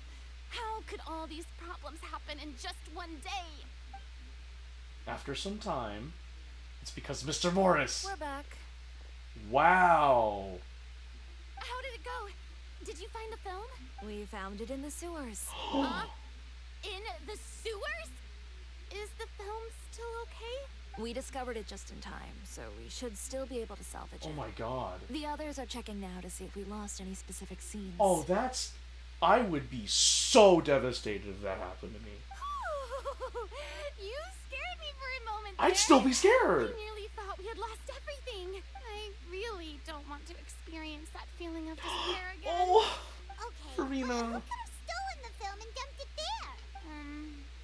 Could it be some competitors working on other films? But if they wanted to harass us, why wait until the last day? Okay, we don't have time to. I like how really Mr. get Morris into was it in right that now. shot conveniently. Let's strike while the iron is still hot and wrap this thing up once and for all. Yeah, let's finish it. Thanks to everyone's efforts, you finally wrap up the final scenes of the film. Even though unexpected situations and problems struck during the filming process, you were able to... Didn't get to read the rest of that. I'd like Fudge! to officially announce that our entry to the festival, The Two Musketeers, has now concluded filming. Paimon is spent. It's so late already. Even though the filming process proved to be extremely challenging, everyone provided valuable and unique contributions to the final product. That would explain why Mr. Morris for your dedication did not want and to support. invest in Xavier's film. And just like Director Farina, I would also like to extend my most heartfelt thanks to all of you. Really, you've all helped me so much. All right. Let's save the awards speech for later, and hopefully also get some rehearsals in before the real thing. Aw. Anyway, now it's time to party! Let's all make our way to the beach and have a celebration feast so loud and fun that even the blubber beast will want in. That's adorable. Party! Paimon wants to party! Butterfly! There was a butterfly! Oh, it's too late. Rainbow Rose. Oh, it is. Rainbow Rose. Well, I thought that was a prop, not an actual bird. Okay, well... Oh, Ocean Block. Whoa, this place is hopping. Everyone's finally getting to relax after wrapping up the film. Let's go chat with someone.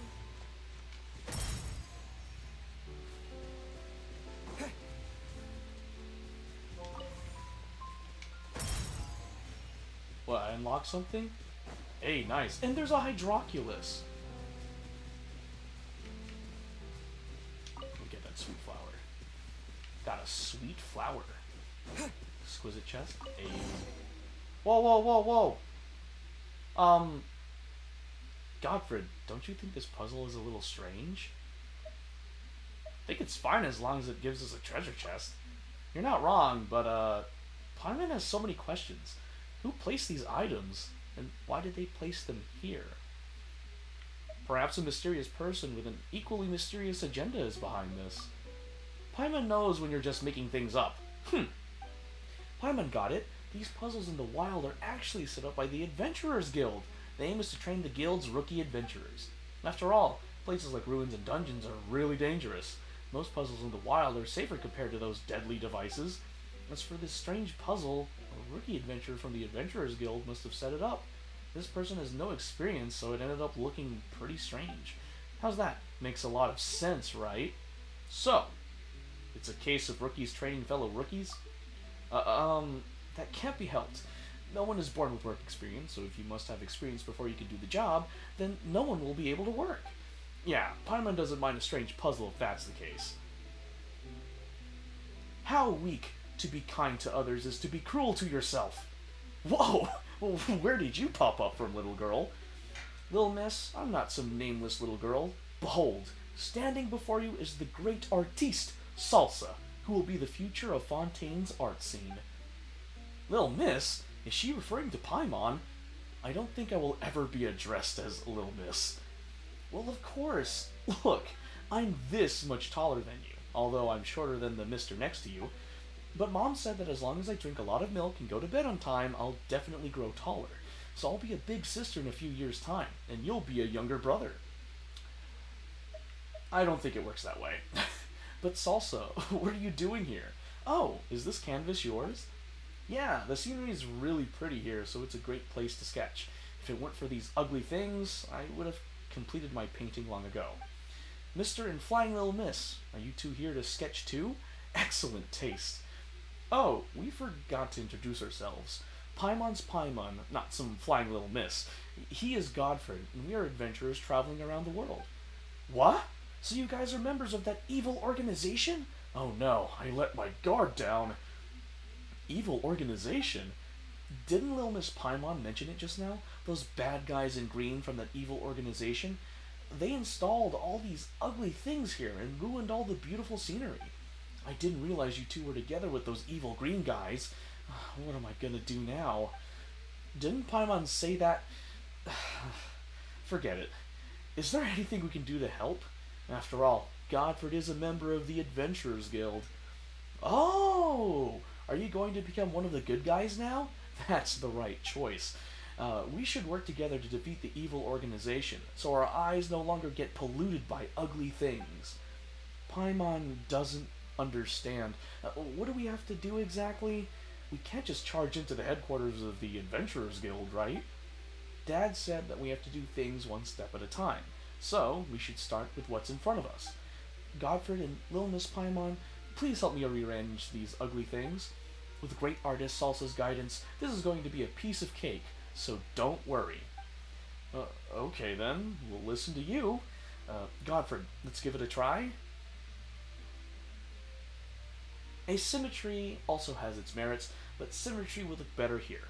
1 on one side and 3 on the other make it way too unbalanced.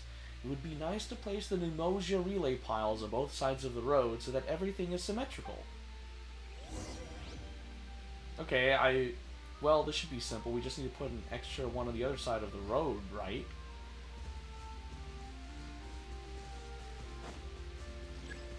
Move the Pneumosia relays to ensure the number of relays on both sides of the road are the same. Oh! Wait.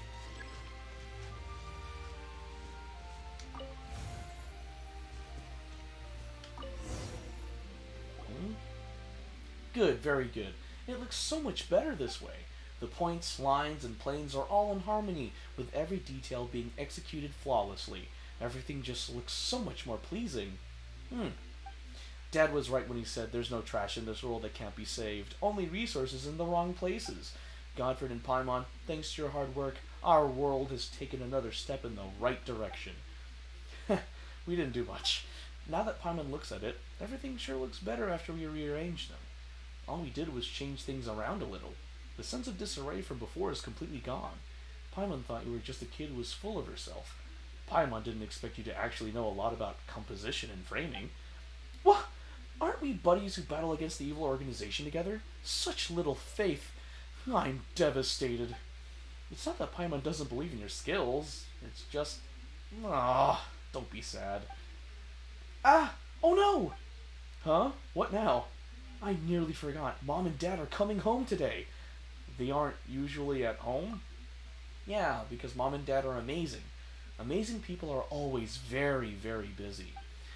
I'm also very, very busy now, but I'm nowhere near as amazing. When I become a great artist, I can be as unreasonable as I want, just like Mom and Dad.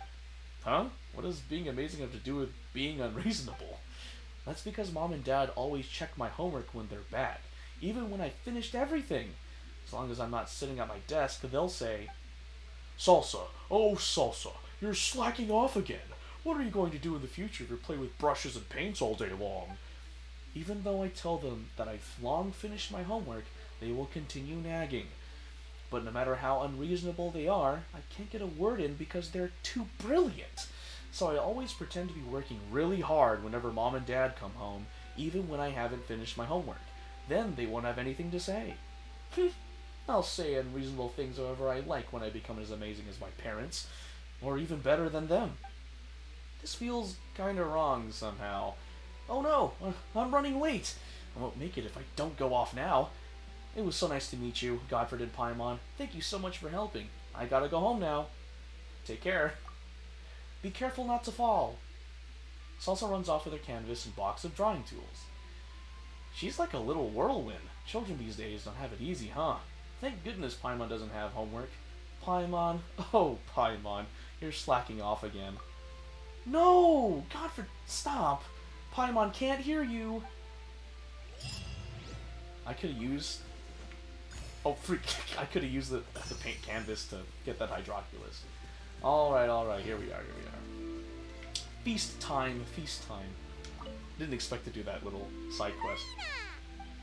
Oh, my darling clapper loader and camera operator. You both worked really hard.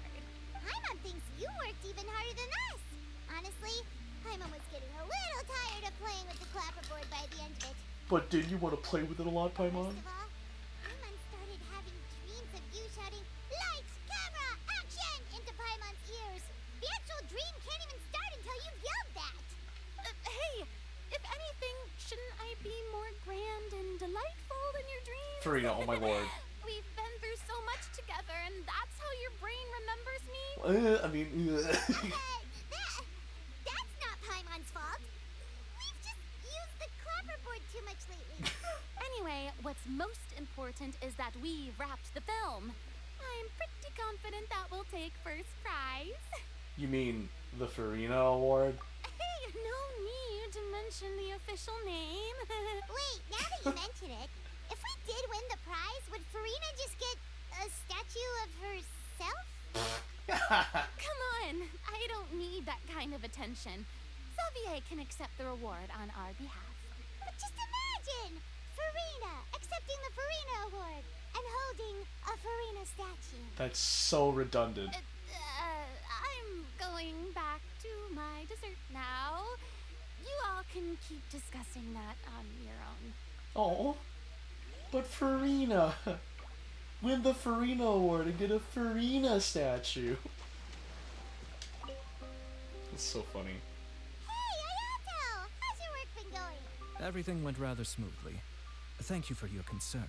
Ayato told me that we've already confirmed the dates for some Inazuma Fontaine cultural exchange events. So the next time we visit, we'll be doing so in our capacities as the representatives of the Yashiro Commission.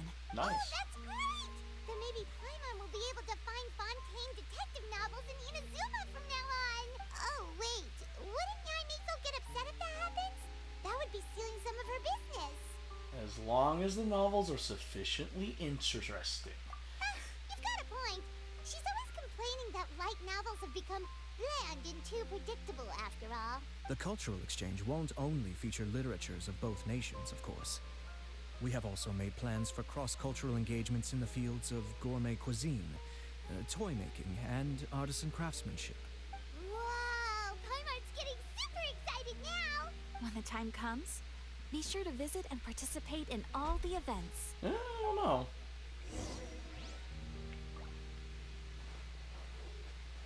Talk to everyone. Who else is everyone?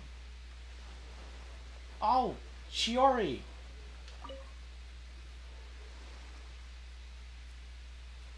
Shiori!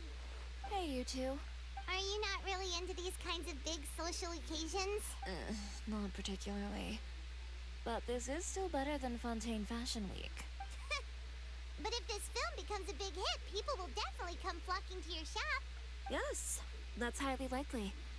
As long as the film can premiere as planned. Are you still worried about the case?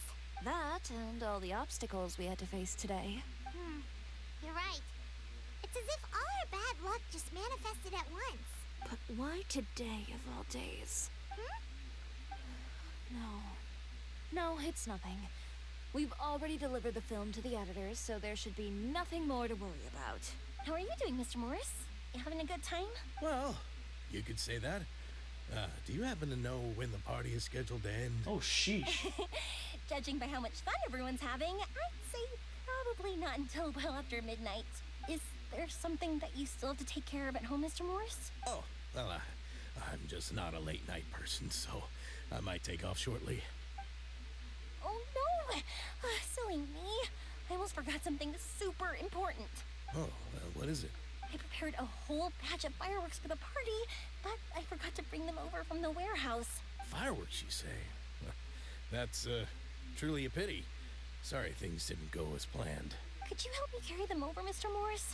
I won't be able to fetch all of them by myself. Me? Are you sure that you can't find anyone else? I just wanted to make this surprise for everyone. The warehouse isn't far from here. We'll be there in no time. Pretty please, Mr. Morris. These are some of the best fireworks I've ever made. Oh, she's in on it. She is so... Yoimiya is so in on this. They're stunning. I promise. She's trying to lure Morris into the warehouse so he'll get arrested. I'm pretty sure. I'm assuming. I'm making a lot of assumptions. Okay, just come with me. If we're sneaky enough, nobody else will see us leaving. All right. Yoimiya is a great actor. I'm assuming that Yoimiya is in on the whole The case. warehouse is right over here. I moved the fireworks there in advance, so it shouldn't be too much work bringing them back. It's still a ways away from the party. Sorry about that, Mr. Morris. It's probably because I'm used to carrying fireworks all the time, so it doesn't feel like a lot of work to me. Okay, so it's all planned. Playing as Yoimiya. Okay. Alright. Suspicious, suspicious. Enter the warehouse.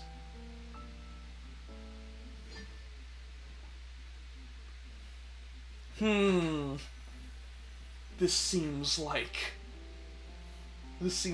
bait. It's dark in here. Wait here, Mr. Morris. I think the light switch should be somewhere. Oh wow, it's animated too.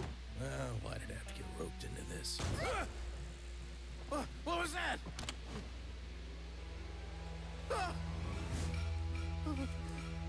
Yoimiya played it. Who's there? Get me out! Get me out of here! Did you really think you'd get away, Morris? Ooh! Ooh! You've got the wrong guy. It wasn't me. I'm not the killer. You know, Eliza died a far more heroic death than this.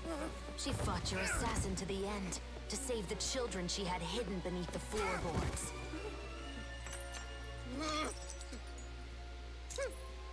That is Eliza's pendant.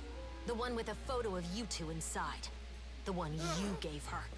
Ring any bells? It's a fake! It has to be! There's no way! No way your assassin didn't destroy it, you mean? Ooh, I like this. This is really nice. Did you ever love her, Morris? This animation is really her nice. Always the plan. No, please. Listen to me. I told Eliza to keep us a secret. I paid her plenty for her silence. I never thought she'd keep the child. Everything was gonna come out, and I had no choice. She'd force my hand. No! I'm begging you. I have money. Just name your price, please. Does he? You can keep your Mora, and you can go to hell.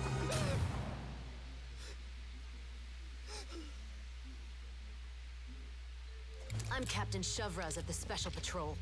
Morris, you're under arrest for Eliza's murder. Huh?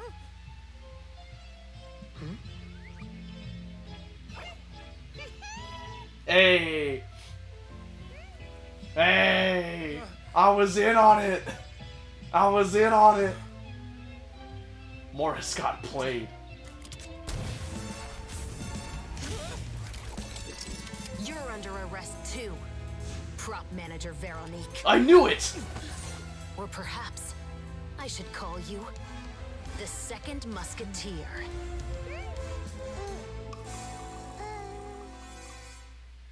I knew it! I was so right. This wasn't in the script. Drop the gun, Veronique. Why? Why would you keep me from exacting revenge on this heartless monster? Drop your weapon. This is my final warning. What is going on? Do I have to spell it out for you, Morris? Everything that took place just now was staged to get you to confess the truth. But this last part is all improv, of course. Shivers, you told us you wanted us to help you stage a play. You never said anything about the second musketeer. It's because even I had no way to confirm my theory until now. Thank you for your performance, Yoimiya. Could I trouble you to go and bring in the other Special Patrol members? They should be on standby just outside. Wait, why is Veronique in trouble? I mean, that she attempted murder, but still, like... Oh, and please tell the other cast members not to worry about us. We'll be rejoining them shortly. On it.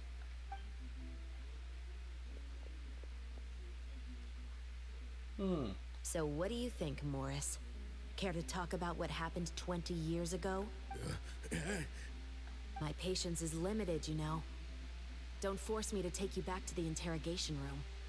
I'd wager that you wouldn't last for more than a minute in there. With the recording we made, you have no chance of winning in court. Cooperating with us now is the most practical move. All right.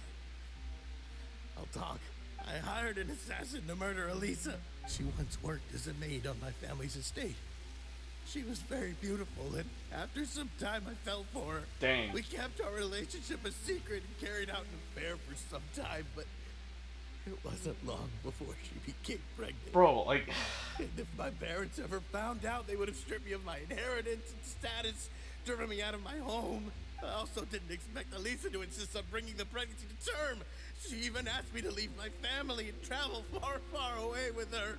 She believed that you were truly in love with her. True that. I didn't have a choice. You did have a choice. I gave her a large sum of mora, told her to leave the family and to get rid of the baby. You are a sack of garbage. But 10 years later, she sent me a letter. There were photos of 2 children, and she even asked if I could find some time to visit them. Huh? 2 children? I thought Baptiste was the only... you mean... Even if she had the children against your will, you could have just ignored the letter entirely. Why kill her? I had just gotten engaged to be married to an heiress from another wealthy family. So if anyone were to find out about Elisa, my life would be completely ruined. I didn't have a choice. You had a choice. You're a literal scumbag. No. You always had a choice. You just made the wrong choice. Again. Do you know how it feels to watch your mother be killed right in front of you? My brother and I were hardly even school age yet. We were hidden beneath the floorboards, grasping each other's hands like a lifeline. We were so terrified that we didn't even know we could ever take a breath. All we could do was to watch Mother try to fight back, and then collapse to the floor. Even after the assassin left, we were still too terrified to leave our hiding spot. We thought that he might come back. It was only until the next evening when we finally climbed out and gathered around our mother. Aww. But she had already become cold and stiff to the touch. Aww. Yeah, Morris deserves... You made up your mind right then and there to bring this case to light. Not only that, we resolved to get our revenge. And that's why you became the Musketeers. No, that's why I became a musketeer. The man from before was also killed by me. My brother had nothing to do with it. I figured as much. You did? I once told these two that he didn't look like a killer to me. His confession from that night also rubbed me the wrong way. I think what really tipped me off was, how could I not feel a sense of regret in him? Huh? He confessed faster than any criminal I've ever met, but he didn't say a single word about you. He insisted that he was the sole perpetrator in the case. But after the questioning ended, I disassembled the musket we dug up from his backyard, put it in front of him, and told him to reassemble it. Want to guess how far he got? He had no idea where to even start. He's never touched a gun in his life. Based on that, I determined that he was not acting alone. He only surrendered himself to draw our attention and create a moment of opportunity for his partner. So, I decided to play along. And as expected, the second musketeer followed us without hesitation once she saw Morris get separated from the rest of the cast. Besides, why else would he call the novel The Two Musketeers? But how did you know it was Veronique? I figured it out the moment Baptiste told me his father's name. That so-called financial crisis was all just a ruse. He just wanted to sign up as the investor and then leave the film without any source of funding. After all, he has a vested interest in minimizing the reach of this story. It's really just the same thing as what he did to Eliza all those years ago. Human scum. But then Xavier pulled out all the stops and got the film made against all odds. Morris couldn't have that.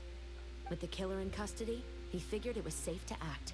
And so he came to visit the set today, just as I expected. Wow, this is wild. You were behind all those mishaps today? Piece of garbage. As for I the knew it. identity of the second musketeer, I assumed they'd probably stay close to Morris and look for an opening. And if they already knew that Morris was the film's investor, then that narrowed the list of potential suspects as well. I'm not gonna lie, Chevreuse. I kind of, after knowing that, I Furthermore, kind being of the would have props let them manager have would taken allow the the shot. culprit to avoid scrutiny by purchasing mechanical parts in the name of the crew. Just saying. With that But hypothesis I think I in would have mind, done what Chevreuse I did went and blocked back to the check shot. Baptiste's orphanage adoption records. Guess whose name I saw on the same page, just a few lines from his. My brother. He trusted you. As in, he trusted me to perform the deed on his behalf? He trusted you to stand on the side of justice. I am. Uh-oh, two different I justices. thought you could do it as well. Oh, the look on your face when you told him to go to hell. I really thought you'd put a bullet in his brain. You know what he has done. Are you telling me that you'd rather see him spend the rest of his life living like a king in the fortress of Meripede? I will never be able to forget the feeling of my mother's cold, lifeless hands. And you would call this ending fair? Is this what you call justice? It's one form. I won't lie, Veronique. I did hesitate when your brother first told me about the truth. It's a form of justice, not the one you want. I wondered. I agonized over whether I should really put a bullet in his head. So why don't you? Because that should never be how justice is carried out in this world.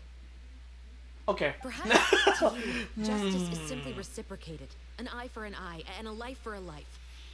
That's one way. But everyone has their own understanding of justice. If everyone were to pursue their own definition of it, there would be no more order in this world. That is also a valid thing to Today, say. you'll kill Morris. And tomorrow, his children may come for you. The world cannot render judgments based on a desire for revenge. Yeah, That will only lead to a cycle of revenge. It's true. As well as the destruction of order and civilized society. Fontaine is founded on a set of laws and a standardized code of justice. That is why we are the nation of justice. But with all that said, I will promise you this. Morris will not lead a cushy life in the fortress of Meripede. Chevreuse, the rest of the special patrol is here. Thank you so much, Yoimiya. Letelier, Terena, please take them away.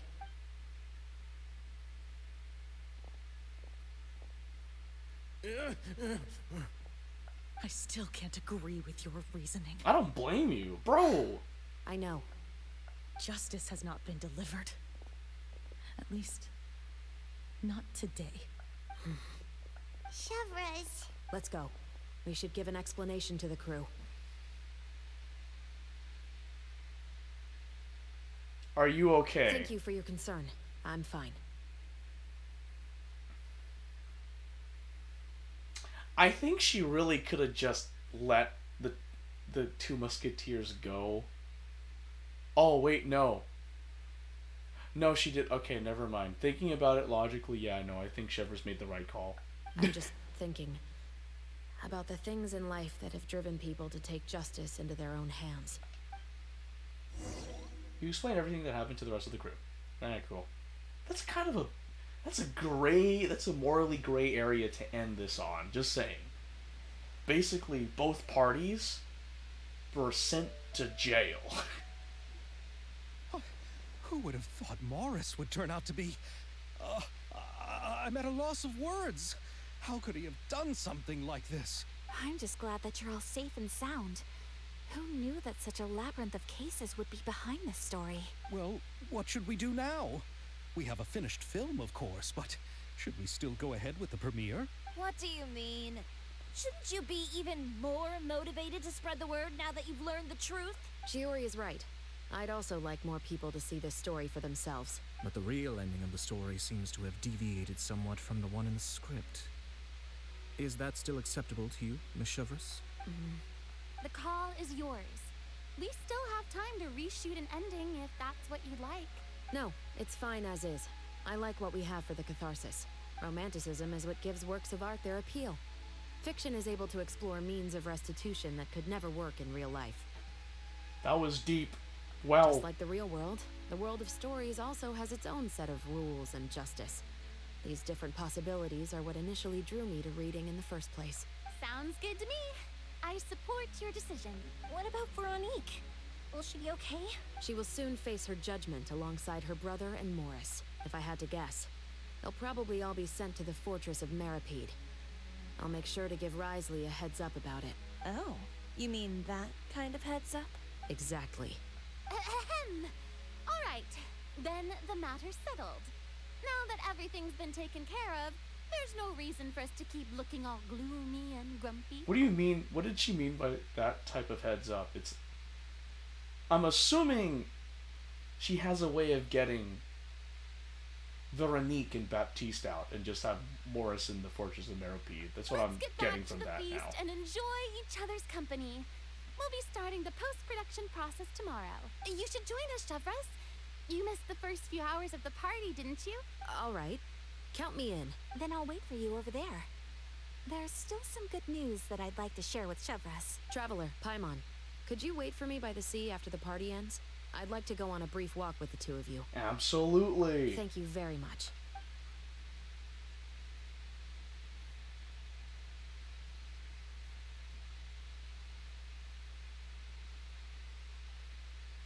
Oh. Fireworks.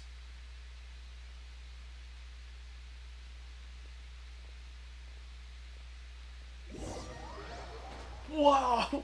Being teleported again. It's wild. Sorry for the wait. Oh, we weren't waiting long at all. Is there something else you wanted to tell us? No, I don't have anything new to share. I just felt that since you were my investigation partners, I should have another conversation with the two of you. Just wanted to chill, that's all. Traveler, how would you have responded to Baptiste's request if you were in my shoes? Oh, the moral conundrum.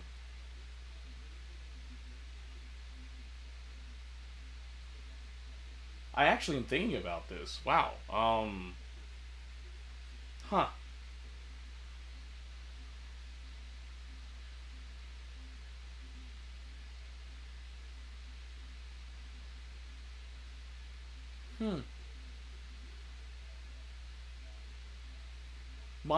Like, I choose between I would have done the same as you or I would have helped him get his revenge.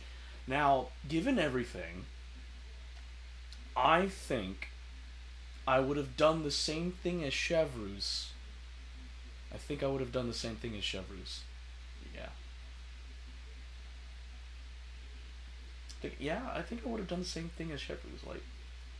Like Chevreuse did make a point. It's not good to, like, if you, like, someone does you wrong, it's like, and then you end up doing something wrong, right? There's always consequences to your actions.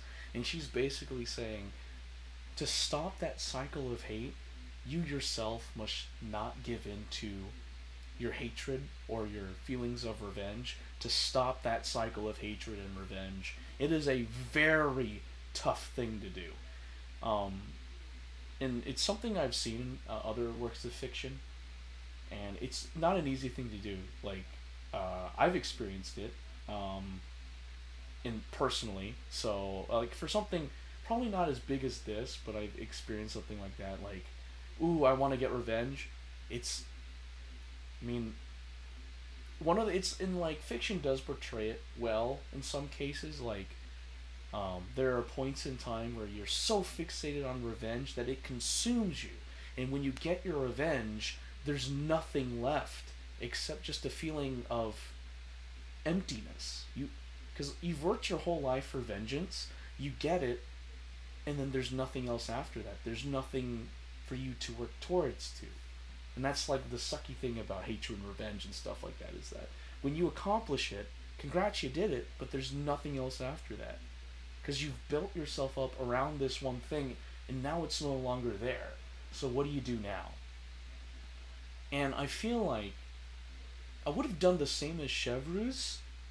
I feel like I would have found a way to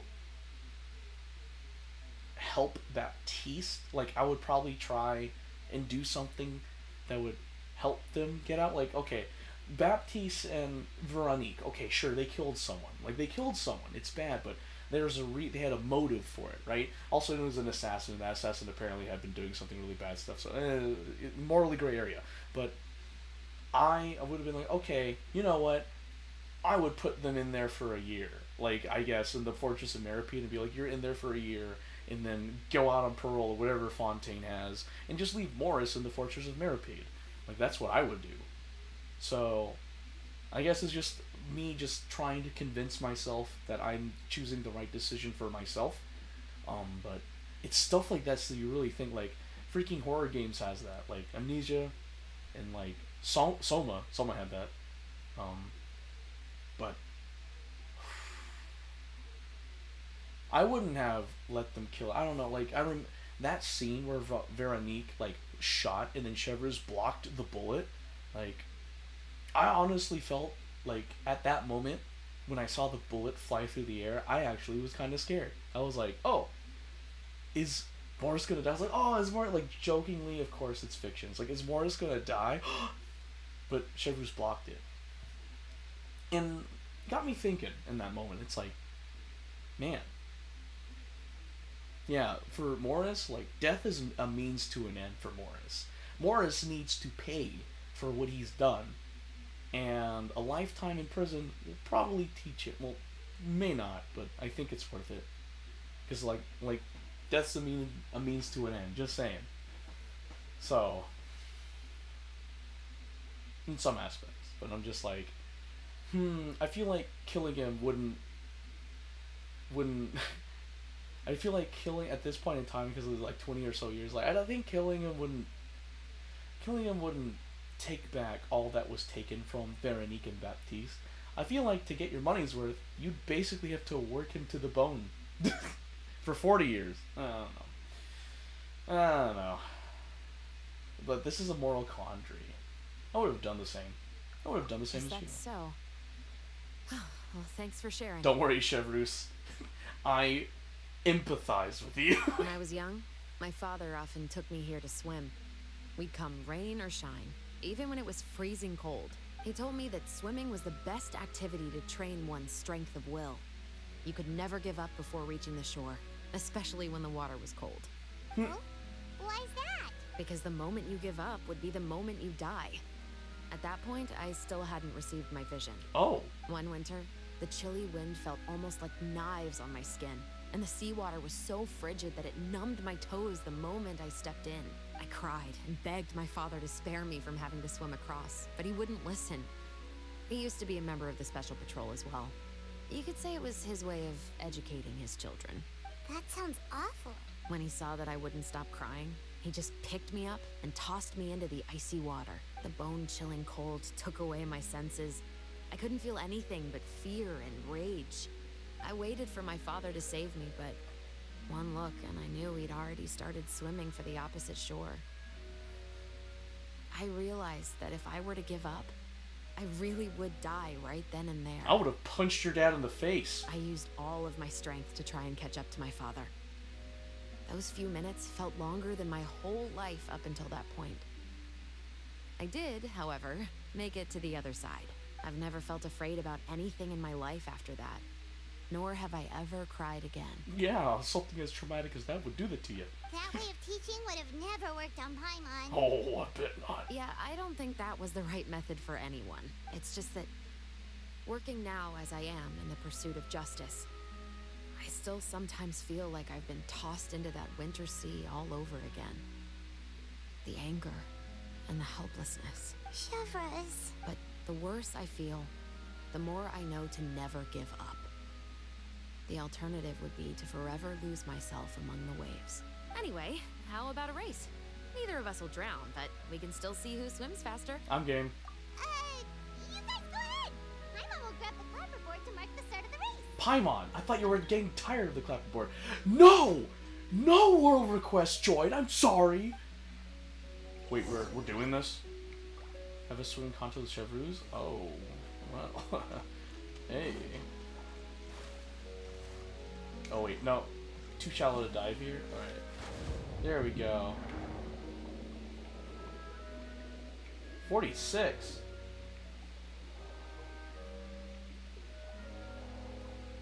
Where do I? Oh, over there, okay.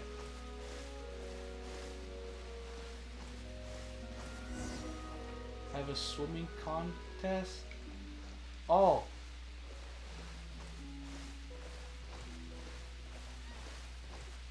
The heck? What the heck? What the heck's that bird doing? What slopes of Mount? Whatever. Okay. That was it? I just had to reach the marker? You were so fast in the water, Chevreuse. You were swimming even faster than Paimon could fly. So, about the special patrol. Did you join because of your dad? Partly, but I'd say I was more inspired by the heroes I read about in stories growing up. Oh, so it's due to your love of stories. Of course, it was only after I joined the Special Patrol that I learned that truth is often stranger than fiction.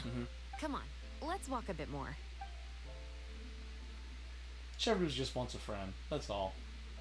You got a To be friend honest, in me. I do sometimes question whether the decisions I make are the right ones. But I know that no matter what, I must keep swimming. Because the only thing I've got my eyes on is the shore in the distance. Girl, what the heck? What are you doing? We're going to your place?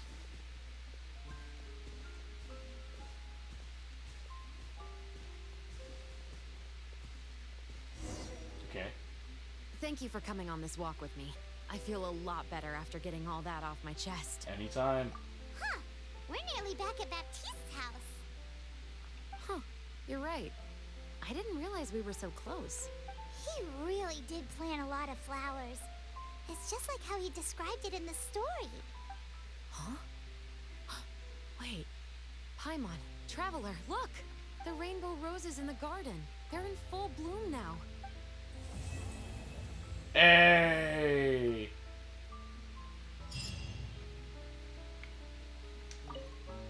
Even though it's a bit late, I must thank you for investigating this case with me. Not on behalf of the Special Patrol this time. It's a personal expression of gratitude from yours truly. About your family. Oh, you want to hear more about my father? To be honest, I didn't spend that much time with him.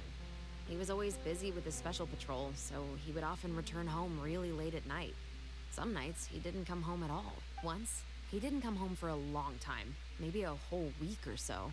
And when I went out to buy food, I learned that he had become a criminal, and by extension, that made me a criminal's daughter. Oh, shoot. But we can talk about that another day. About the case. I actually have a lot of sympathy for Veronique and Baptiste. I can understand the hatred they feel for their father, but that doesn't mean I'll allow them to walk the path of evil, even if it might lead to another sense of justice. About the film. Films are different from the real world. They're a form of art and represent the wishes in people's hearts. I adore the Two Musketeers, and I'm very happy to have had the opportunity to act the role as one. I can't wait to catch the film when it premieres in the Opera House. I'm looking forward to seeing the audience's reaction to the climactic ending. Please take care. Thank you for looking out for me. I'll see you at the award ceremony. I'd be very surprised if we don't win. Alright. Wait until 2 days later. The Two Musketeers triumph? Oh, so we have an Act 5, do we? Count me in. Alright. Okay. Time is but a social construct. I was like, if it ends there, I was like, is that going to be the end of the story? I thought, kind of wanted to learn more.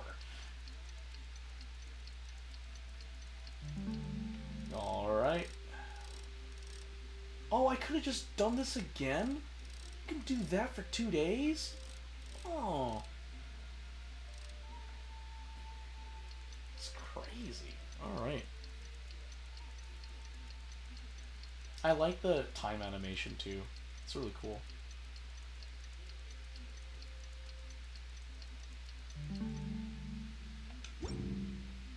Alright. Go to the Fontanalia Film Festival Avenue. Okay. Alright. No. Teleport waypoint. It's like, no. Go to the correct icon, please. Okay. Some more time passes after that.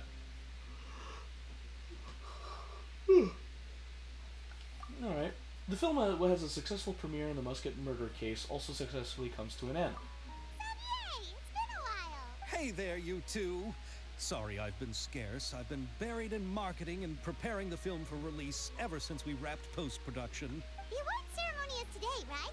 Paimon wonders if we'll win the Farina Award. I'd give it a 90% chance. Farina! Oh, Paimon didn't know you were already here. You're earlier than everyone else. I'm sure the others will also be here in no time. Xavier, if we end up getting called on stage, shouldn't you come up with a name for our crew? What? But we don't even know if we're going to win. I wouldn't want to jinx our chances by celebrating early. Just open your eyes!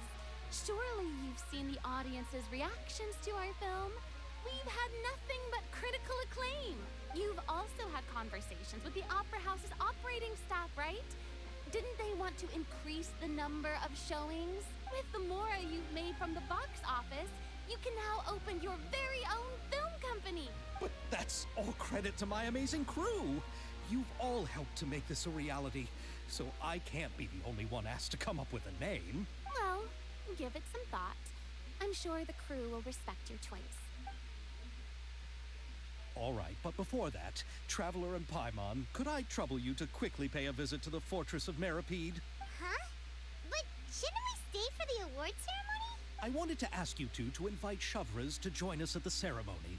She's one of the lead roles, after all. I haven't been able to find her recently, so I haven't had the chance to invite her personally. According to the papers, the culprits of the Musket murder case will be personally escorted today by the captain of the Special Patrol to the Fortress of Meripede. Oh, Paimon gets it now. It'll be a piece of cake for us. Yep, just wait here, Xavier. And maybe try to come up with a few snappy-sounding names. All right, then I'll leave you to it. Alright, the Fortress of Meripede. That's over there?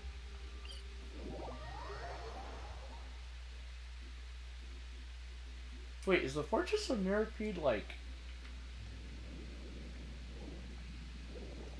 Oh no, you're kidding me, no way, it's down there?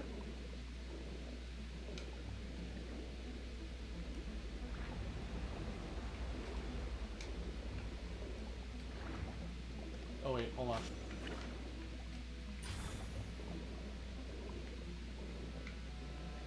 Okay.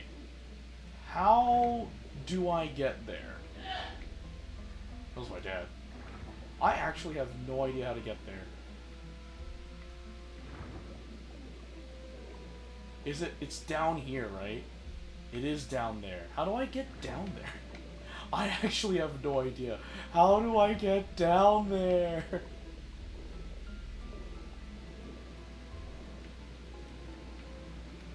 Like, genuinely, how do I get down to the Fortress of Meripede?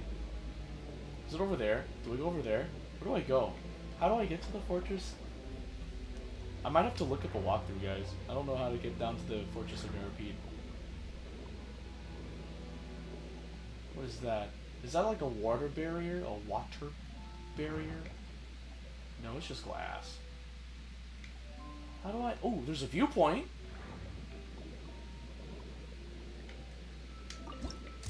Ooh, a Sea of Exile added to the archive. Okay. Is there a way to get in there? Hey, Bean! Yo! Happy New Year's Eve! Welcome, welcome. Oh, is that the pipe to get in?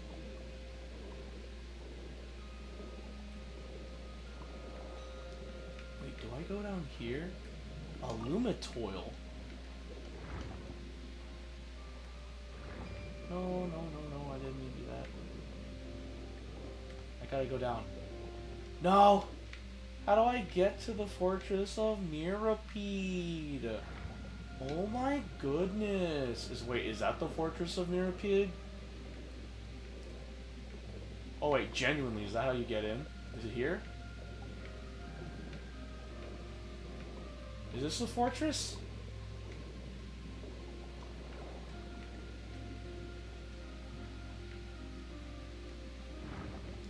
Am I in the right area?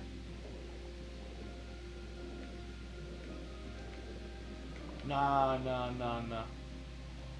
Oh, you made a clip at round 1 on Twitch? Oh, that's awesome. Glad to hear that, dude. It's nice.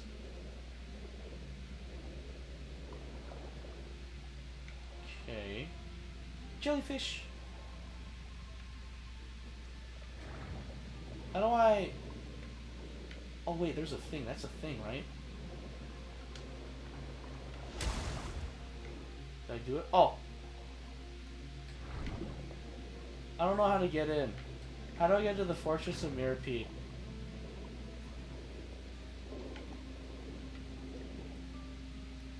I don't know how to get in there. Gotta look for Chevrus. How do I get there? Hold on, I'm gonna pause. How to get in Fortress of Mirapede. Genshin. To trigger the unfinished comedy quest. Oh.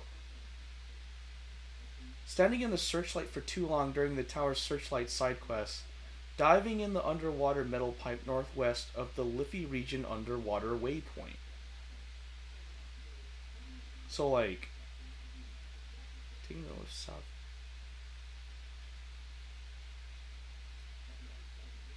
Diving in the underwater metal pipe northwest of the Liffey. Oh wait, I should be over. Oh wait, there's a pipe over there. Hold on.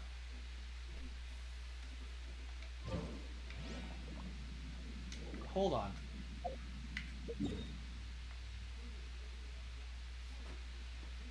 Oh!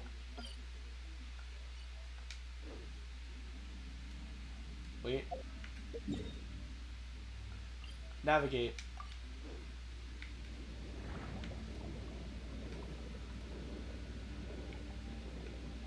Okay, so there's a pipe over there?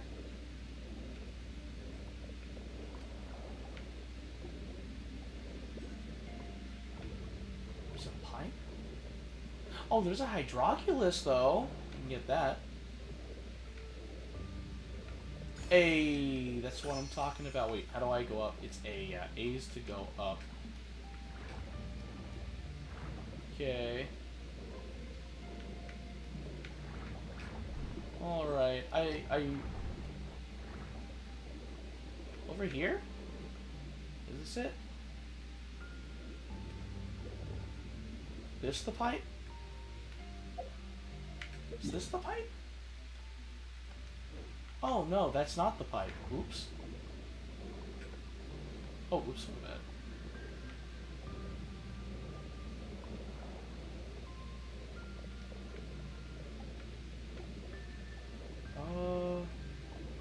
This pipe? No, it's not. I don't know where to go. Get that. Huh? Oh, I see it down here.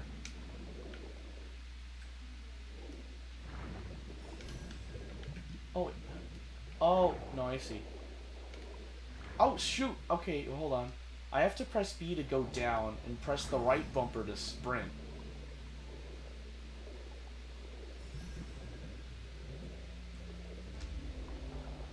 Alright, I'm in. Tadalga. Give me some of that stuff. So I have to go this way. Okay. Give me some Tadalga. Give me some Tadalga. Oh, wait, is that water surface? A administrative area? Oh. Oh. I knew that wouldn't be the end of the problem. People like you just keep appearing, don't you? What's the idiot Klein's doing anyway? Isn't he supposed to come up with solutions? Unfortunately, some repeat guard, Galvana. Wait a moment. Alright, if you got questions about processes or documents, I don't want to hear them. Can't fix them anyway. Go look for Monglan instead. She's the one in charge of that. You're taken to the reception area. Okay, I'm looking for Chevreuse. Your name? Yours first. Just call me Godfred. And you can call me...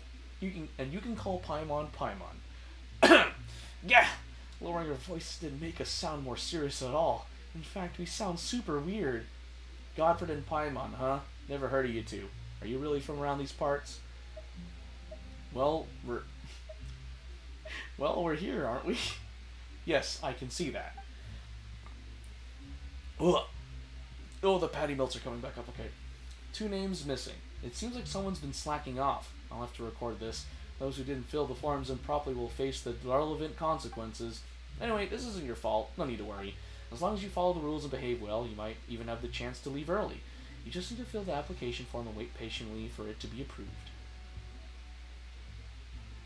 Wait a moment, that's not what I'm talking about. Speaking of that, did we just complete some sort of procedures? This is going way too fast. Paimon's got no idea what's happening.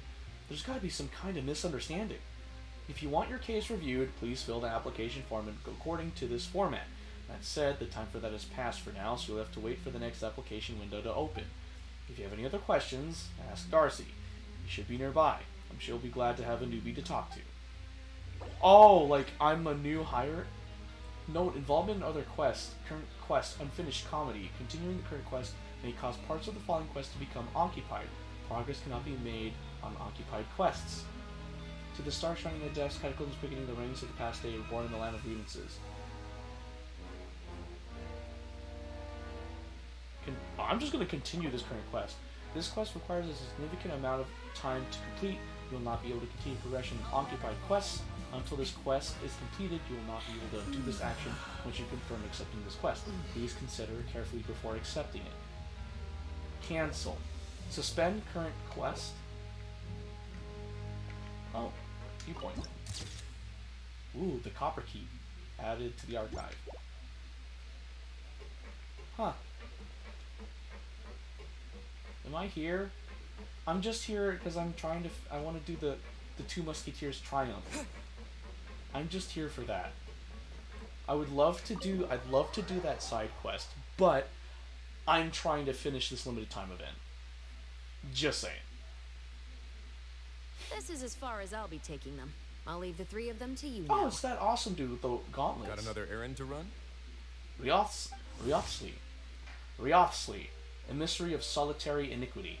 The Duke, administrator of the forces of Mirapede, well known for his intelligence and skill.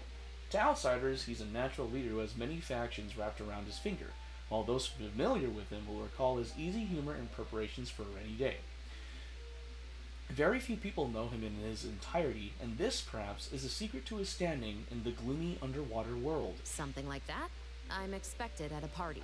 Now that's something you don't hear every day. Found a new pastime? No, it's just a special occasion. Yo, what's up? What's up, fam? Festivals really do bring people together. It's been a while since I last had so many visitors at the Fortress of Mirapede. Call it the festival spirit, I guess. Yeah, you could say that. Even our head nurse has gotten herself all worked up preparing super deluxe nutritious shakes. Just one gulp and you'll have met all your nutrition needs. Were you talking about work just now? We've already finished discussing everything. So, what do you think about my heads up, Mr. Risley? I believe I haven't yet made any promises or guarantees. But you also didn't shoot me down. Hey. Here, how about this? You could give everyone a copy of the newspaper. Perhaps on the day when the cover story happens to, oh, I don't know, expose a certain someone's misdeeds from 20 years ago? I suppose then a certain someone may soon find himself the most unlucky person in the Fortress of Mirapede. While another 2 people will soon be hailed as heroes. Speaking of heroes, did you 2 need something from me? Oh, actually, we're here for... You're here to invite me to the party, right? Don't worry, I didn't forget. Ooh, then let's head back right away! See you, Risley! Happy Fontenalia Festival! And the same to you.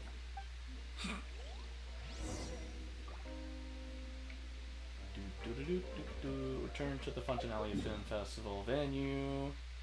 I think I might do that quest after this one's done. Not gonna lie. I'm interested in that one. The unfinished comedy one. Like, unfinished comedy. It takes a long time to complete. I'm like, story!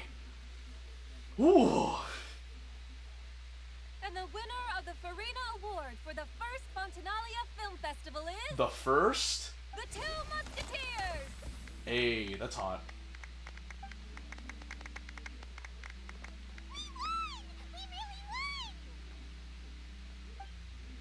Congratulations, Mr. Xavier.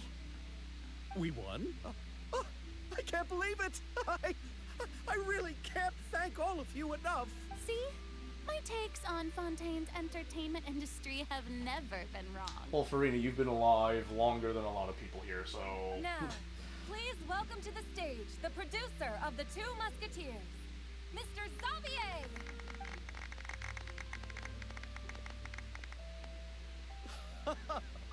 Thank you! Thank you all so much for your recognition and support. While I'm up here, I would love to give special thanks to... Time really flies, huh? It certainly feels that way. It feels like it was only yesterday when you were teaching me to hold a musket. Will you come back to Fontaine again? Of course. I'm very fond of this city.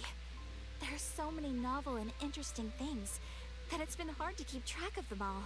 But how about you? Would you be interested in visiting Inazuma? I can't say the thought has crossed my mind before, but I'd be willing to consider it now. I will be eagerly awaiting your visit. It would be wonderful if you could visit my home and enjoy a taste of our tea and desserts. Yeah, let's keep in touch. Did you accomplish all you came here for? Yes. And you should visit Inazuma again sometime. How has Ogura and her business been? To my knowledge, she's doing quite well. Tell her I said hi. I certainly will. I heard the thunderstorm has stopped. Yes, and the war has also been brought to an end. Peace and prosperity has returned to the islands. I quite like the sound of that. Perfect for hanging textiles out to dry. I'd like to offer my thanks again to the entire cast and crew. Without you, I would have never completed this film, much less had the opportunity to be standing on this stage. With the support of my entire crew, I would like to officially announce our film company, Musketeer Pictures. Woohoo! That has a really nice ring to it. It does. It also reminds me of the murder cases. Then in that case, let's please welcome all the members of Musketeer Pictures onto the stage for a commemorative photo. Oh, Paimon didn't know we'd also be taking pictures. Director Farina, I believe you are the most deserving person to raise this trophy. Huh? No. There's no need. It's so embarrassing. Girl, shush. It's an honor the director deserves. Yes, I agree. I can't think of anyone better for the honor. Just accept that you're not getting out of this. Ready, everyone? 3, 2, 1. Musketeer Pictures!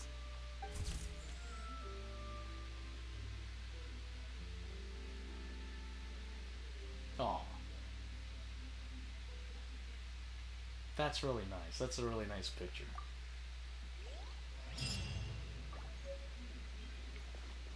Hey. Hey, yo. We did the thing. Hey, yo. We did the thing. How many... Oh, I didn't even get that much picture experience. Lady Farina, please allow me to take just one more photo of you. I would also love to get your autograph, just as a memento of our time together on the crew. Hey, I've had enough of the camera flashes from when we were all up on stage. But Lady Farina, you are the best director I've Oh ever God, met. Xavier. The most photogenic maiden in all of Fontaine.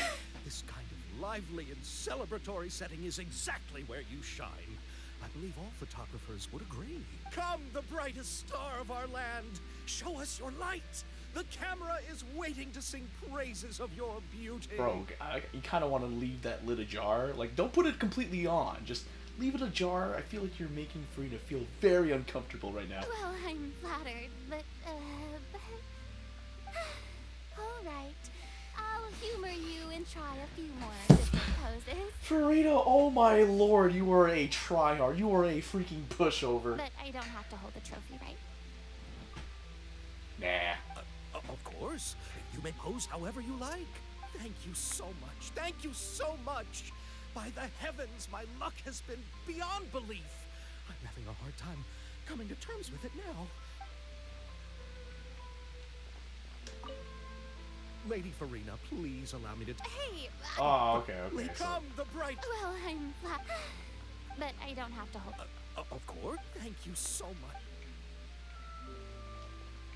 I wonder if I could talk to other people. Yoimiya. Miss Yoimiya, we haven't had the chance to talk, but please accept my thanks for everything you've done over the past few days. Oh, you just you recorded Ken dancing? Huh, okay. Oh, but I feel like I didn't do anything out of the ordinary. Yoimiya, you help apprehend someone. I'm very grateful for your assistance during that special performance in the warehouse. It was always going to be somewhat risky, to engage and draw away Morris all on your own. You're only a civilian and have never been trained to act in such a dangerous situation. She is not just a civilian. I'll tell you that much, Chevreuse. Don't say it like that. As the director's assistant, it was my duty to help out the crew however I could. It was an honor to help you solve the case. I have to admit, though, my heart was thumping super hard the entire time I was laying on the ground. I was scared that everyone would notice. You did great. Oh, and before I forget, if you ever visit Inazuma, please come and pay a visit to Naganohara Fireworks. I'll make some fireworks for you. I even know what shape we'd make. I'm guessing a musket. Telling you now would ruin the surprise. If you really want to see it, just come and visit me. Oh, now that's some genius marketing right there. Alright, so there's that. Where's Ayaka and Ayato? Where's Ayaka and Tarina? Okay.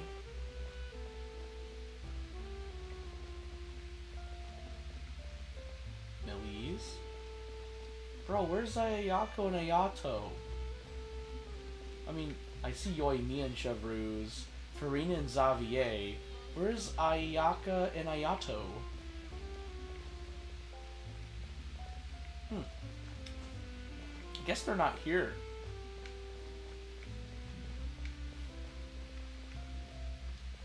$10 that if I leave now, like $10 like they're staring at me, like they're there. It's like they're there, but I'm just not seeing them. Like what the freak?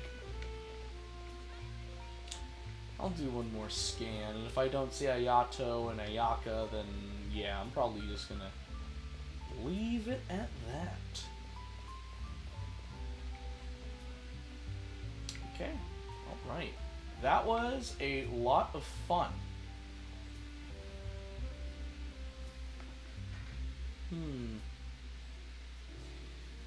Yeah, that was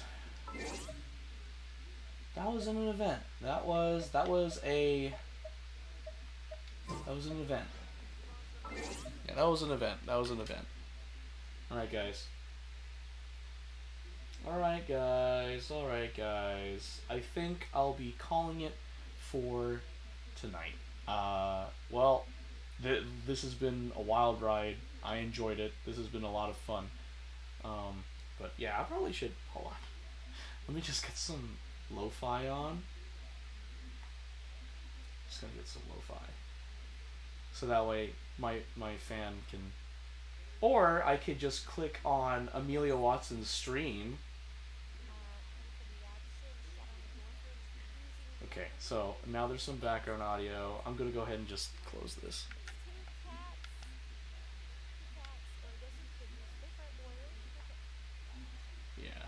Yeah.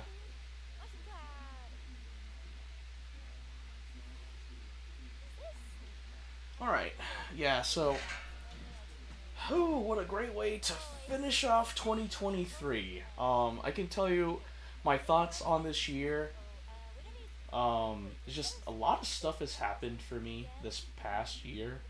I feel comfortable talking about it now, but in August I got laid off, and then in October I got laid off again.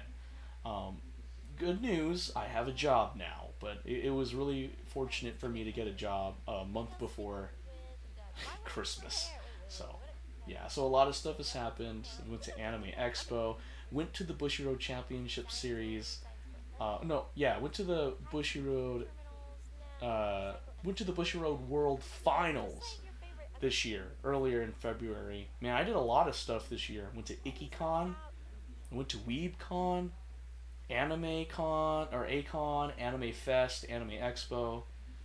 Wow, traveling to Japan, going to California for the Bushiroad Championship Series 2023. Like, oh my gosh, there's a lot of stuff that's happened. A lot of unfortunate stuff, but a lot of fortunate stuff too.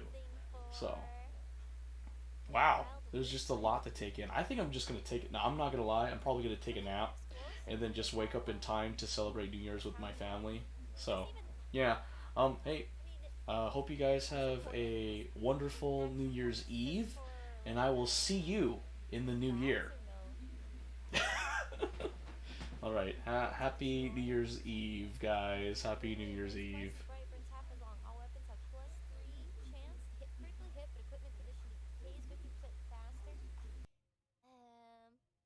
Action points for sprinting too. Oh, bats and grenades.